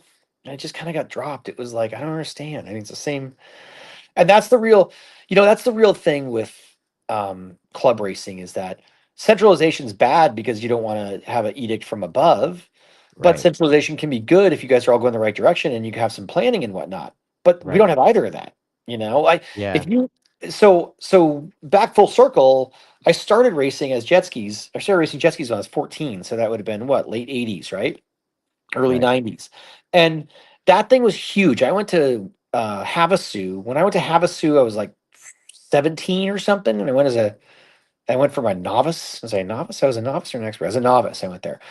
And I was 17 and we went to Havasu and there was like 70,000 people there, like on the What? shores and everything. Yeah, watching stand-up jet skis. And like, all the girls were wearing Good. bikinis. Of course, they were like hot pink and like green and whatever, like those Yeah, all that ugly stuff they wore yeah. back. And it Did you have was stern colors? it was like 4 days of racing, Dustin. It was insane. And so then you got to like 2001 and 2, and it was falling off. And by '05, it was dead. And now Done. when you go now, if you like, I'll probably go race. I have a ski I set up for racing. I'm going to do this summer. But you go to those races. There used to be 200 people there, and now those racers, and now there's probably 50, 40, something like that. Wow. It's just, and it never came back. So when people think that motorcycle racing will be here forever, oh, it'll always be around. No, I've seen the other Yeah. side of it. When things fall apart, they fall apart, and that's the end of that, you know? Wow. So, like, Well, for let's, us, I mean, like, I guess, the advice would be to get the clubs that work together, you know? we I need mean, something. I have some ideas, you know? Like, I'm that We guy, so yeah, you you do. know? And so the West Coast Invitational would be great because you have to Yeah, qualify for it, right? So you have to go to at least 3 rounds to qualify for this thing. So they have to go race, and then at the end of that, they end up there. And yeah, how much money do you put into it? There's all kinds of ways to finance the thing, but if you get the people there, you can make it work. I mean, the yeah. tire guys make that at the club level, the tire guys make all the money. That's just where the money is. Are you So sure about that? Because I still think, I mean, at least in the track day world, the insurance guys and the ambulance guys are the ones making all the money. sure, they make good money too. I would agree with that. But I'm Yeah, just thinking as far as actual motorcycle businesses, right? right. Like the engine guys or the guy with the brake pads or whatever. It's the tire guys who make the money. Yeah. And those are the guys who could put in and do stuff. We talked I've talked to somebody. I won't say who, 'cause I don't want to disclose who, but I talked to somebody over at Dunlop who was interested in this thing as well, that I Oh, proposed to them. And I proposed, and Corey and I have talked about it, which okay. is for new riders, we've talked about doing a draft, like a football draft, but we want to Oh, do a novice racer draft. hmm, So I guess if we don't do the CRA thing this year, well, then we'll do it next year with them, I guess. But we'll start with AFM and see if we can get it to work. But okay, we're gonna go find 10, we'll find probably 20, 25 riders. We'll invite them to okay. come out to our draft event, which will be August, September. Was that They're gonna like run a current racer thing or new rider thing? Like, what do all you new. It's all new novices. new brand noobs? Current racers are kind of current racers. Right. These guys are not racers, but we'll want them to come out. I want them to ride at a track day for us, and we're gonna select Yeah. 10 of those guys, and they're gonna get a tire deal. And then Oh, we no can come. shit. Yeah. And I think I could Okay. probably maybe I think Garrett will probably help us out with some Rye stuff too for them. We'll see who else we can do, but we need to get new riders in the sport, and we need to go. If they're not going to come to us, we're going to go find them. and Wow. we'll see how that works. And then if Dunlop does it with us, we'd love for them to do the same thing.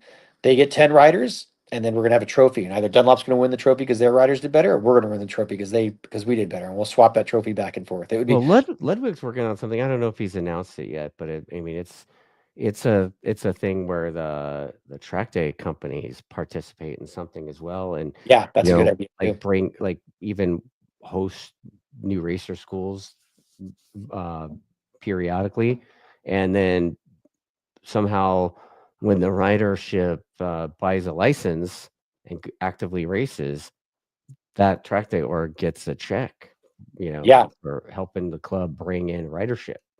that'd be really cool. I mean, don't get Yeah. me wrong. Like I said, if I owned a track day like Track Days, I would definitely do that deal. But I would just say there are riders. We just get 10% of all their entries. Well, yeah, Sorry, Ludwig. Sorry, yeah. Steven. But I think those two things that you're talking about are both things that could be solid Big plans programs. to bring in Yeah, big new program. ridership. You got to do something. You got to generate buzz. You got to make people Yeah. feel like they're, they've got to. I think it's really hard now. It's harder than it's ever been to get people to cross the barrier. You tell Yeah. them, hey, you're riding really good. You're doing awesome out there. You should go race. And they're like, really? You Yeah. think? Yeah. I don't think I know. You would be Right. really good. Come race. Well, there's all the help you could want, and still they don't come out. So Yeah. what are you going to do? You're going to tell them, look, I want you to race. Here's a set of tires. Go show me what you can do, and then come out and actually go out here and beat other novices for us. That's what we need. We Right. need good novice. We need Well, good the thing novices. is, the commitment to entry is, I mean, dude, I mean, these people, they don't even like changing tires. You know what I mean? So I don't like changing I tires. don't change. Yeah, like I have a guy for that, right? I do too. Sorry, Jimmy.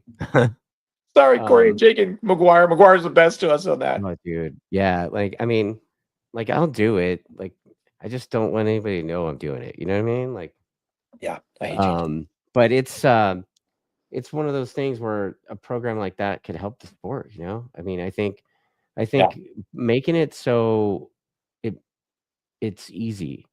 Like, I mean, even if it's not easy, if you give them the perception that it's easy, the barrier to entry lifts a little bit, right? yeah. Because I mean, you got to prep your bike with all this stuff, and The bike prep's you the know, worst. That's yeah, the the body. I mean, it's like you take brand new body, throw that away, put it aside, whatever, sell it. yeah. You start with body work, and then you're drilling holes in brand new bolts, and might not know what you're doing, It's right? it You were in yeah, and Denver, you were there, you yeah. I did mean, it, like the only bolts you need to drill the drain plug for sure, and wire the oil filter. All that stuff where you're drilling out right? the oil cooler and all that stuff on factory bolts. I'm like, I don't know if you Right. should be doing that. I've Yeah. never seen an oil cooler go spit bolts out with the factory Yeah. torque on it, right? How about the rear brake caliper hanger bolts? Right. What? They're not Y coming off. And frankly, the oil gully plug yeah. on a Yeah, stock motorcycle. and brake bolts, yeah, those aren't a bad idea, but it's the same thing. When's the Yeah. last time you saw someone at a track day have a caliper fucking A couple fly years off ago, there was one floating around at a track day from Chuck Walla. Like, the dude was, like, fully Nitro Circus airborne, like, and you could see it, and the caliper was off. I had a guy. It reminded me of the guy. We were out in practice, and we rolled into turn 2 at Thunder Hill, and his axle was coming out the inside, and it kept working its way out until the rear tire the tire did one of those. Oh, When you're watching it, you're like, no, no, no, no, no, no, no, no, but you yeah. can't move. You just want to sit there and watch it. That's what I Oh did. my god. And it's always in slow motion too, right? It's just there's nothing you can do. In your mind, it's, like, happening in slow motion. You're like, "Oh my god, if I could help that guy." And then that tire codes like that. It turns over, and then you just see white smoke billowing off it, and you're like, oh Yeah. god, yeah, I'm out of Yeah. here, man. Wow. What's the weirdest thing that you've seen, in tech? Kind of take it. The weirdest thing I've seen in tech is probably my bike wired up completely right. It's probably the Yeah. weirdest thing I've seen. The best one I've seen was, I don't think it was Lenny Hale at the time. I thought it was Lenny Hale. It might have been when he first got there. They had an R1 and they didn't have a belly pan, and they went to the store and bought a turkey tray. Do you remember that? Okay. Dude, I remember a bunch of That's people doing Sonoma. that at Willow even. and it was swaying back and forth, and it was a turkey pan, Oh my and I god. don't think we let it through. I thought that was a pretty good one. We had another Yeah. guy who, at the writers' meeting, left a tool in his bike, well, a socket wrench or something. And at the writers' meeting, Barb's like, "Oh yeah, well, we found this on the track. Is this anybody's?" And the guy's like, "Oh, it's mine." She's like, "Well, it just cost you 50 bucks." 150 bucks. Yeah. Duh. For like something like a Dude, Pittsburgh tool or something. I was at an AFM race one time, and you know, I ran over like a little screwdriver, and some dude came up to me in the pits and was like, "Hey man, is this yours?" You know, like, did you leave a screwdriver attached to your bike? I was like, "Fuck are you talking about?" But dude, I guess it was a thing. I mean, I know that I think it was Anthony Norton raced with you guys at Button Willow, and he left his socket on his rear axle. Oh gosh. That thing's so heavy. Sorry, Anthony lug nuts. But yeah, dude, he was like pretty heated that he got a fine for that. You know? Really? That's Yeah. not, but you're gonna get look, I you're mean, like yeah, we're not you don't get kicked out, but yeah, you're gonna get fined on that one. Like that's yeah, just not what it is. Yeah, these yeah, stories could go on. I mean, there's just so many different stories of things that you're yeah. like, oh my gosh, and they're Well, all great, but I mean, look, we have a million of these, but you're involved in CT racing too, right? Like yeah, you, Corey and I, yeah. yeah, you CT's bleed Pirelli devil we tire bleed juice, right? Pirelli, yeah. Yeah, Pirelli's Me been too, by the way. oh, you guys are great. I'm a Yeah, sub Pirelli. vendor under you guys, kind of, sort of. Is that how it works? I don't know. Yeah, What do you? yeah. Yeah, They call them sub vendors. Technically, you're a vendor, but I'm the whatever. Pirelli guy at I was, the track yeah, days. I kept his terminology. I didn't like it, but I kept it. Right. But yeah, CT's great. You know, McGuire's been great. He's awesome. You're awesome. The vendors we have are really good, and the product's great. Um, I have to Yeah. say, Corey's been a great partner in that thing. That whole thing has really made that whole presidency thing worth it. Like I think I took the salary 2 years, and after that I didn't take anything after that because I frankly didn't want to take I took it because I wanted to get the tax benefit for the thing, but in the end it was just pulled money out of that thing I didn't feel we should have taken, at the time. Okay. And plus we had CT, so I'm able to sit there and justify my time. Right. That the president thing takes a metric, it takes a metric hell ton of time. It's so much time, but it's fun and engaging in many respects. It's challenging, but Yeah. there's no money in it, right? And so the tire thing made it worth it with the money thing. Right. And at the time, we had Brubaker was the Dunlop guy, and now it's Dale Kiefer. And I think Dale Kiefer does a much Right. better job. Dale does a much better job for sure. Oh, dude, Dale is all in. You know Yeah, how he's Dale all rolls. That for dude sure. rolls up his sleeves and gets his fingernails dirty. You know what I mean? He does, and Dunlop and Pirelli both support the club, and that's great. Those Yeah. are good, and those are cheap support. When you know what the margin of what we make on tires, it's not a lot of money. Like I've told the board over and over and over, the tire guys have the money. You guys should charge the tire guys whatever, charge them four figures to be in For the year. your series. Yeah, for the year, it's worth it. Yeah. So maybe they will. We'll see. Yeah. It's hard to. It's hard. I mean, I know Dale gives away. Dale gives away the farm at Chuckwalla, man. Like he He he'd does. even It's all. he used to try to give away passes to my stuff, right? Yeah. He's Yeah, like, "Hey, he's all. we're wrapping it off a track day season pass. Woo!" You know? But Dale was always good for doing stuff like that. So Yeah. Yeah. makes total sense. Yeah, and Um, it's good to have good relations with those guys, yeah. Um, So here's a good one for you. And I don't know, this one might be like big. What's the deal with AFM, man? Why are they like the last club that still does the registration by time of entry and points? oh, that's a big discussion there. How come y'all don't qualify for grid position in all Okay. classes? What's the deal with there? Go. I think the reason we talked about qualifying, and you get all these answers, right? You'd be Yeah. like, well, how do we know they're on the right bike? And how do we know they didn't cut the chicane? There's a lot of stuff. I mean, I'm sorry, our racers can be scandalous. We know how to Yeah. cut the track. I mean, we know at Thunder Hill, you Yeah. know how to widen that track up so you can cut the chicane between 11 and 12 there easily. That Yeah. stuff happens. The guys will run up against the hay bale and move it, and then they got a faster lap. That could be, but they still could do it. We still qualify for our formula classes, so they could Right. do it then. The real reason is that qualifying, I think the worry is nobody's ever really sat down and said, okay, let's all qualify for it. But I think in the end, people talk about what bikes you're on. Is there legality? There's just been a bunch of Yeah. reticence to try it, you know? Right. Well, I they are trying it. They're just trying it at other clubs. Yeah, I know. And a lot of people want to qualify, but when we do this conversation, I gotta be honest, like Yeah. qualifying doesn't change anything. So if you would finish there in points, you'll finish there, you'll basically start about the same Well, place as if you it qualify. does if you're an out of townie. Correct. Correct. And so Yeah. then we came down to the loyalty thing and it's our home Yeah. club and whatever. So Yeah, you start in the 4th row with a KFG, right? yeah, it was the KFG thing we did, and we Right. never struck upon a really good formula there.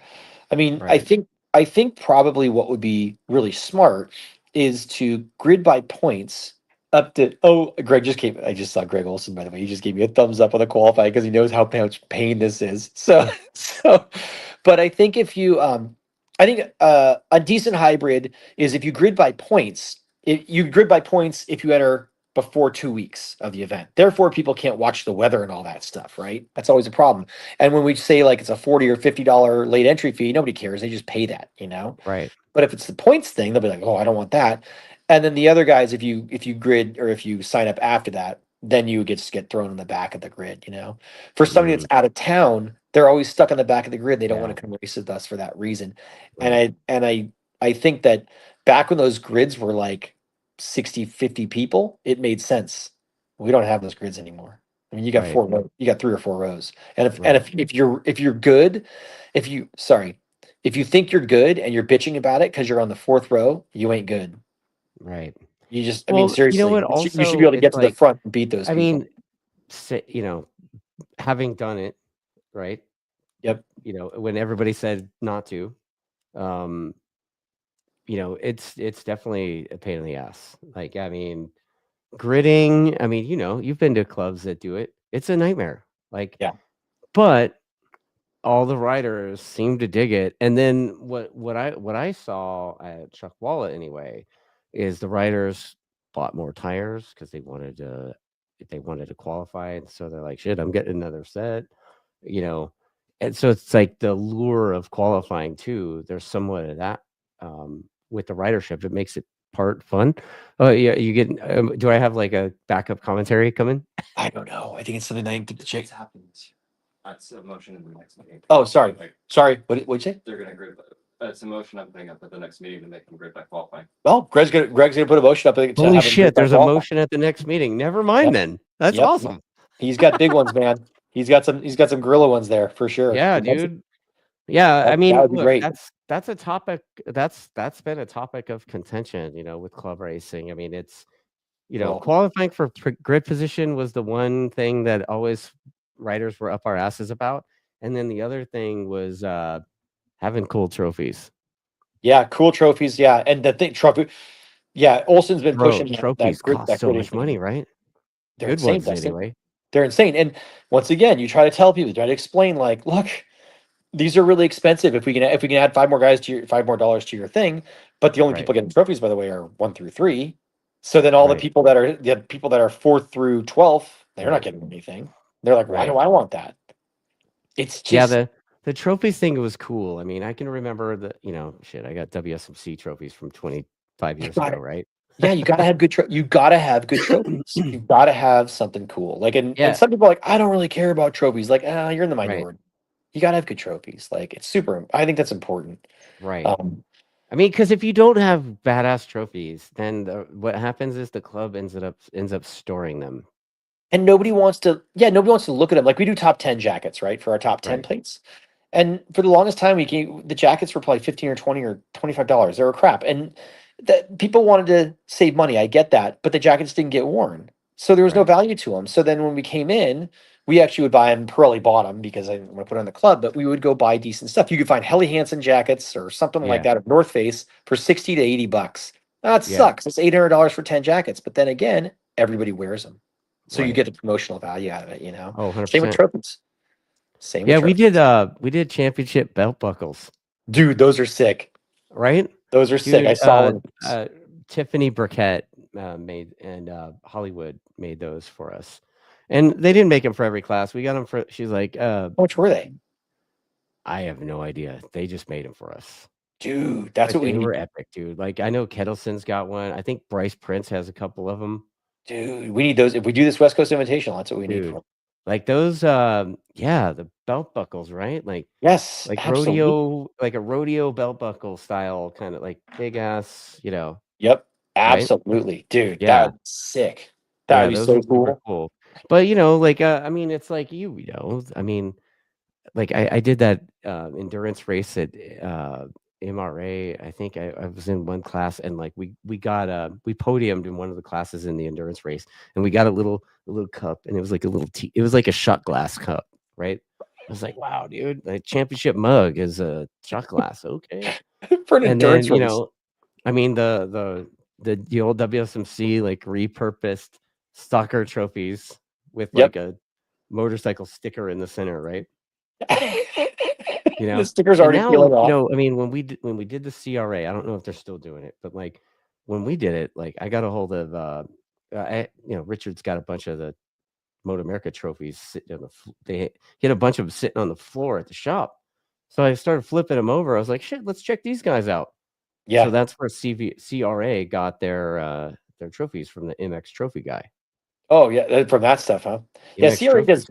CRA's promotional stuff. They do a really good job with that stuff. Yeah. They smoke us at that. I think our racing program is a little better.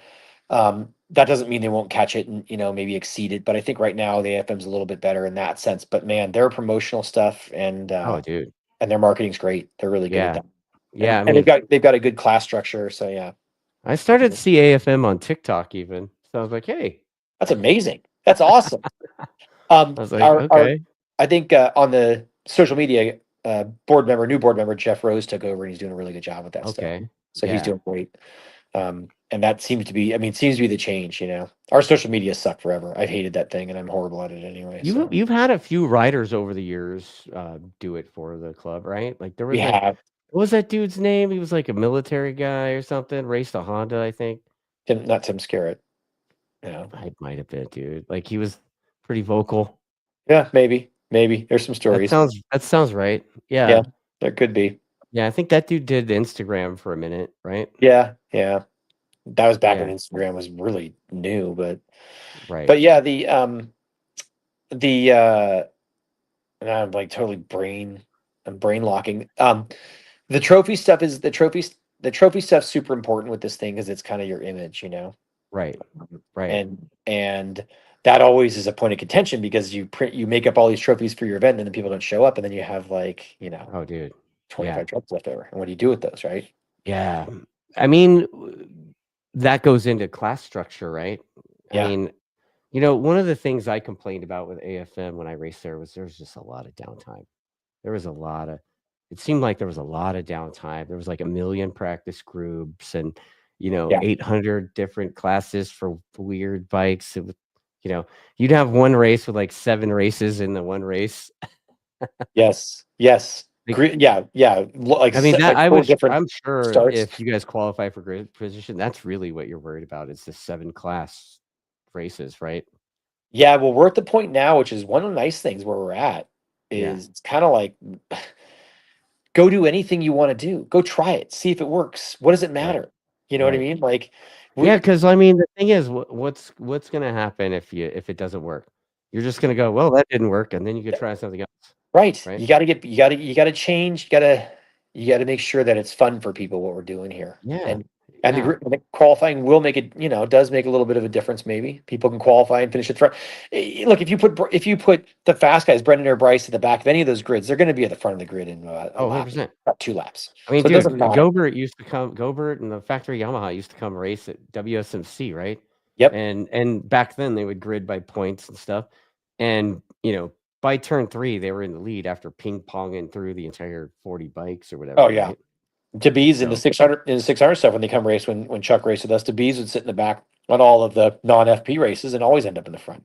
Right. It's just make it hard on yourself, Oh, 100%. And that's 100%. That's the thing. Wow. Yeah, I think the big thing for people who are watching to think about is that if they haven't gone racing and they want to go racing, should Right. go racing now. I mean, it's still Dude. somewhat of a golden age, but eventually, without enough support, things fall away. And the big difference, and I say this all the time, but the big difference between racing and a track day, you're selling track time. So if you go racing and people bitch about the fact that they didn't get this many laps or this didn't get this much time, that's not what's happening. You're racing, whether it's 1 lap or 20 laps. It's a Right. race. And the Yeah. whole point of the race is to win the race. It ain't to go do a bunch of laps, it's to win the race. Right. So in that with that thought in mind, a track day is track time, and really you could have one bike and it's great. A race, if you have one bike, you don't have a race. So that Right. all these people that want to go race and want to go, and want people to race with them, they got to go bring those people in. Right. Because without people to Yeah. race, you have no race. You know what I mean? Yeah.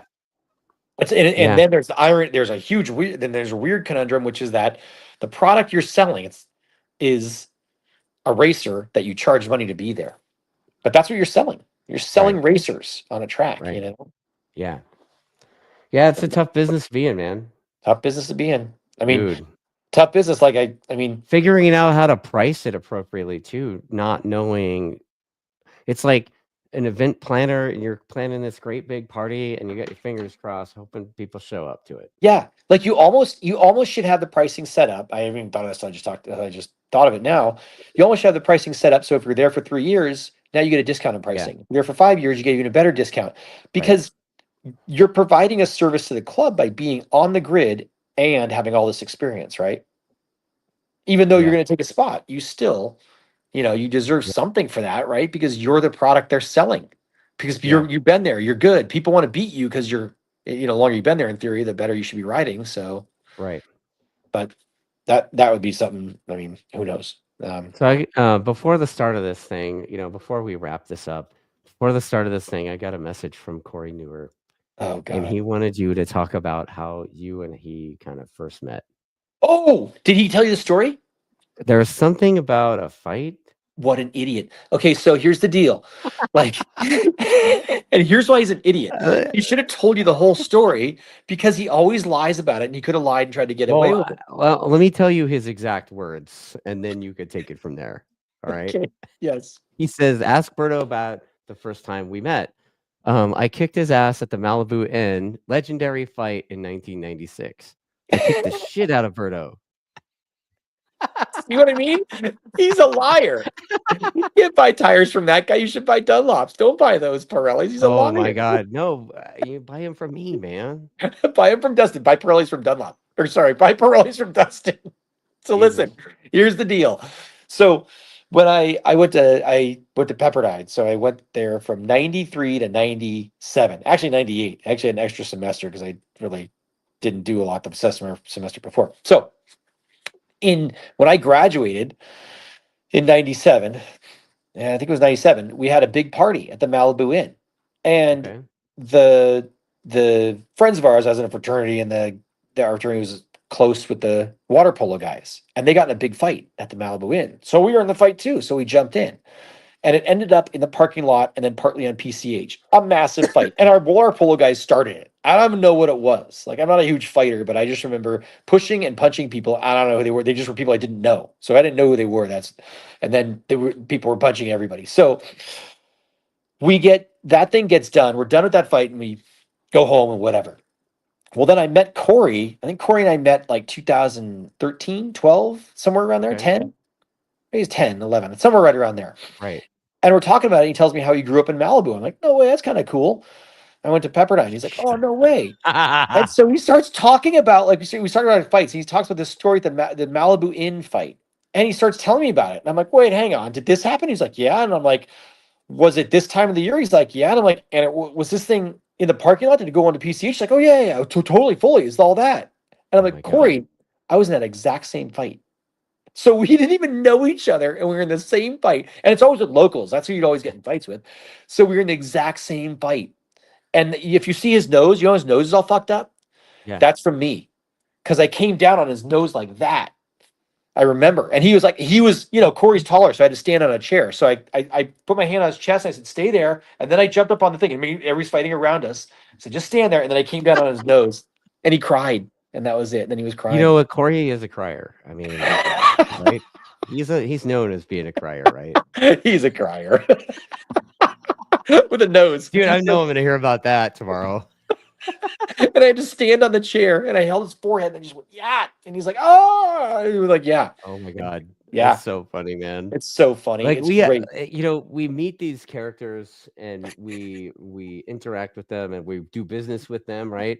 And we're friends with these guys for years. I'm sure both of us have, I don't know, volumes worth of stories of the people we've met and interacted with, Dude, Dustin, the one thing I want to say before we cut off, Yeah. is that, and Corey and I were talking about this too. All the guys that we're friends with, like all of our you and me and all of our friend groups, they all work with each other and they all interact. Yeah. And when you put our friends, even friends that I've never met of yours or friends you've never met of mine, and we put them together, everybody gets along great. Yeah. Then you run into these people in the motorcycle world that there's something wrong. They're just weird and they don't get along. And they cause problems, and they say things about, oh, Dustin this and Dustin that. No, that's not Dustin. You're not gonna say that. Yeah. And they don't understand how deep the roots run in the community among all of us that are good buddies. I got a big mouth. That's all. You got a big mouth. Oh yeah, and so do I. Like I know you've defended me, and I've defended you because we do that. But I mean, I talk shit about you too. Yeah, I earn it. Berto, that guy. He sucks. Yeah. Because we earn it. But my point is, I guess, that the motorcycle industry has so many great people, and then you just get a few weirdos in here who cause issues, and you're like, why do you have to do that? Can't you just ride your bike and not be a pain in the ass? Yeah. Oh man. That's why, like I was saying before, man, like that's what that Jeremy Toy Wisdom, that's where that really, it's so weird that he was talking about it like whatever. Yeah. But man, it really got me, man. Like I feel like he totally busted me. And for what? Now I'm just like, you know what, man, that stuff really doesn't matter anymore. It really never did. Nope. Outside, like you said, dude, who won the 600 championship in 2015 at CVMA? Nobody cares. Probably Benny Solis, but probably, I mean, probably like maybe, Nicky Moore. Remember when he lost his thumb? You remember that? Oh my God, Nicky, dude, were you there when he lost his thumb? No, I just saw Fontana, right? That was at Fontana. He was hand shifting that thing and right? Man, I know. How many of those do we have though? Like a million. Tons. They just keep coming up. The stuff that comes up just doesn't stop. But that's the whole thing. The other thing about people, I would say, hey, to the people watching, when you come racing, the stories you have are insane, and the people you meet are insane. Like that, and that's my point with like you and I. Like you meet these people that you're friends with forever. Like my girlfriend Monica, right? I've been with her 17 years, and I met her through Ken Hill and Kristen Hill at a Halloween party. Right, best thing ever. But it's all through the motorcycle world. All that stuff. All my friends are motorcycle people. It sucks, doesn't it? Like you're like, man. And well, now some are bicycle people now because I'm that guy. Oh, you turned into that guy. I forgot. Turned into that weird bicycle guy, dude. Like, well, so you need to, before we get off, you need to. I do need one favor from you that you need to promise me. You need to come up and ride some stand-up jet skis. Have you ridden? You're gonna make me go to Clear Lake, aren't you? I am. It's a really clean lake. By the way, the Zodiac Killer, apparently he went up there all the time. That was in that documentary they just had. Thanks for that info. I grew up in that area, right? I didn't know that. Yeah. Where'd you grow up? Yeah, Blue Lakes, dude. Did you really? Yeah, dude. Are you kidding me? Dude, we lived I lived walking distance from the Blue Lakes Lodge. How did I just learn that? Yep. I can't believe that I'm like shocked now. You just blew my world. If you'd said that, dude, I came from hella north of here, bro. Dude, so you can come up there. You know how to get up there. Highway 20. Oh, dude, you would like it. All right, get you and Lily up there. That'd be perfect. Yeah, you've been threatening us to pressure me on jet skis for years. I have, and we'll get Corey. It is so much. Stand-up jet skis are so much fun. They are so much fun. Oh man, I don't know. I just don't do. I've never really done the water sport thing. I tried to wakeboard. I couldn't get out of the water, and I was like, never mind. We're not doing that. We'll just ride jet skis around. Don't worry about it. And when you fall, you don't have to get. You don't get go to the hospital. You don't mess up your leathers. You don't do Well, any of that'd that be stuff. something. That'd Yeah. be something. Yeah. Right on. Well, So- dude, you know what, man? This has been a fun chat, Berto. And you know Mhm. what, man? Like, we're gonna have to sit and talk about doing that. What West Coast Invitational. Invitational. I want to do You it got to so work on bad, something Dustin. like that, dude. I mean, Yeah. it's a little late to start right now planning for We're that, not- but we could it's not this plan year. it this summer or do one next year, maybe. Yeah, this year we'll do the draft. We'll do the Pirelli Yeah. and Dunlop draft, and then next year we'll do the West Coast Invitational. It's going to take some time, Okay. but I think we can get some. I think we get some pretty big Man, you players. suck. Like, just when I thought I was getting out, you sucked me back in, dude. Yep. You ain't getting out. The only way you get out is when we cut that tattoo off your back. The little one. You mean my hair? Well, you have the barbed wire around your arm too. We'll cut No, that I off. don't have tattoos, dude. I know just you have the scars. You have the Pamela Anderson one though, don't you? No, dude, I just got the scars and the ruined shoulders. Thanks, Gogo. Anyway, yeah, I said that out loud. Jesus, poor Carol Branson. I know. But yeah, dude, thank you for your time, Berto. I mean, Dude. like John Ulrich said, like, you're hard to get a hold of, and you just talked to me for damn near 2 hours on the internet. Yeah, I'm all about scarcity. That's how I'm worth more money if I just make myself not available. Dude, Oh my god. Thank you for having me. I really appreciate it. You trusting me. Like, I don't know if I was allowed to curse, and unfortunately I did a couple of times, but Dude, this show's not politically correct. right. Yeah, and I know that you were honest with me, and you certainly weren't boring, and those are the 3 rules for my show. So, tick box checked. But yeah, thanks everybody for watching this thing, and do all the buttons, smash all the buttons, like, subscribe, comment, all that, and share it around and all that. And I guess we'll catch you guys on the next one. Yeah, make as much fun of me as you want. Everyone else does.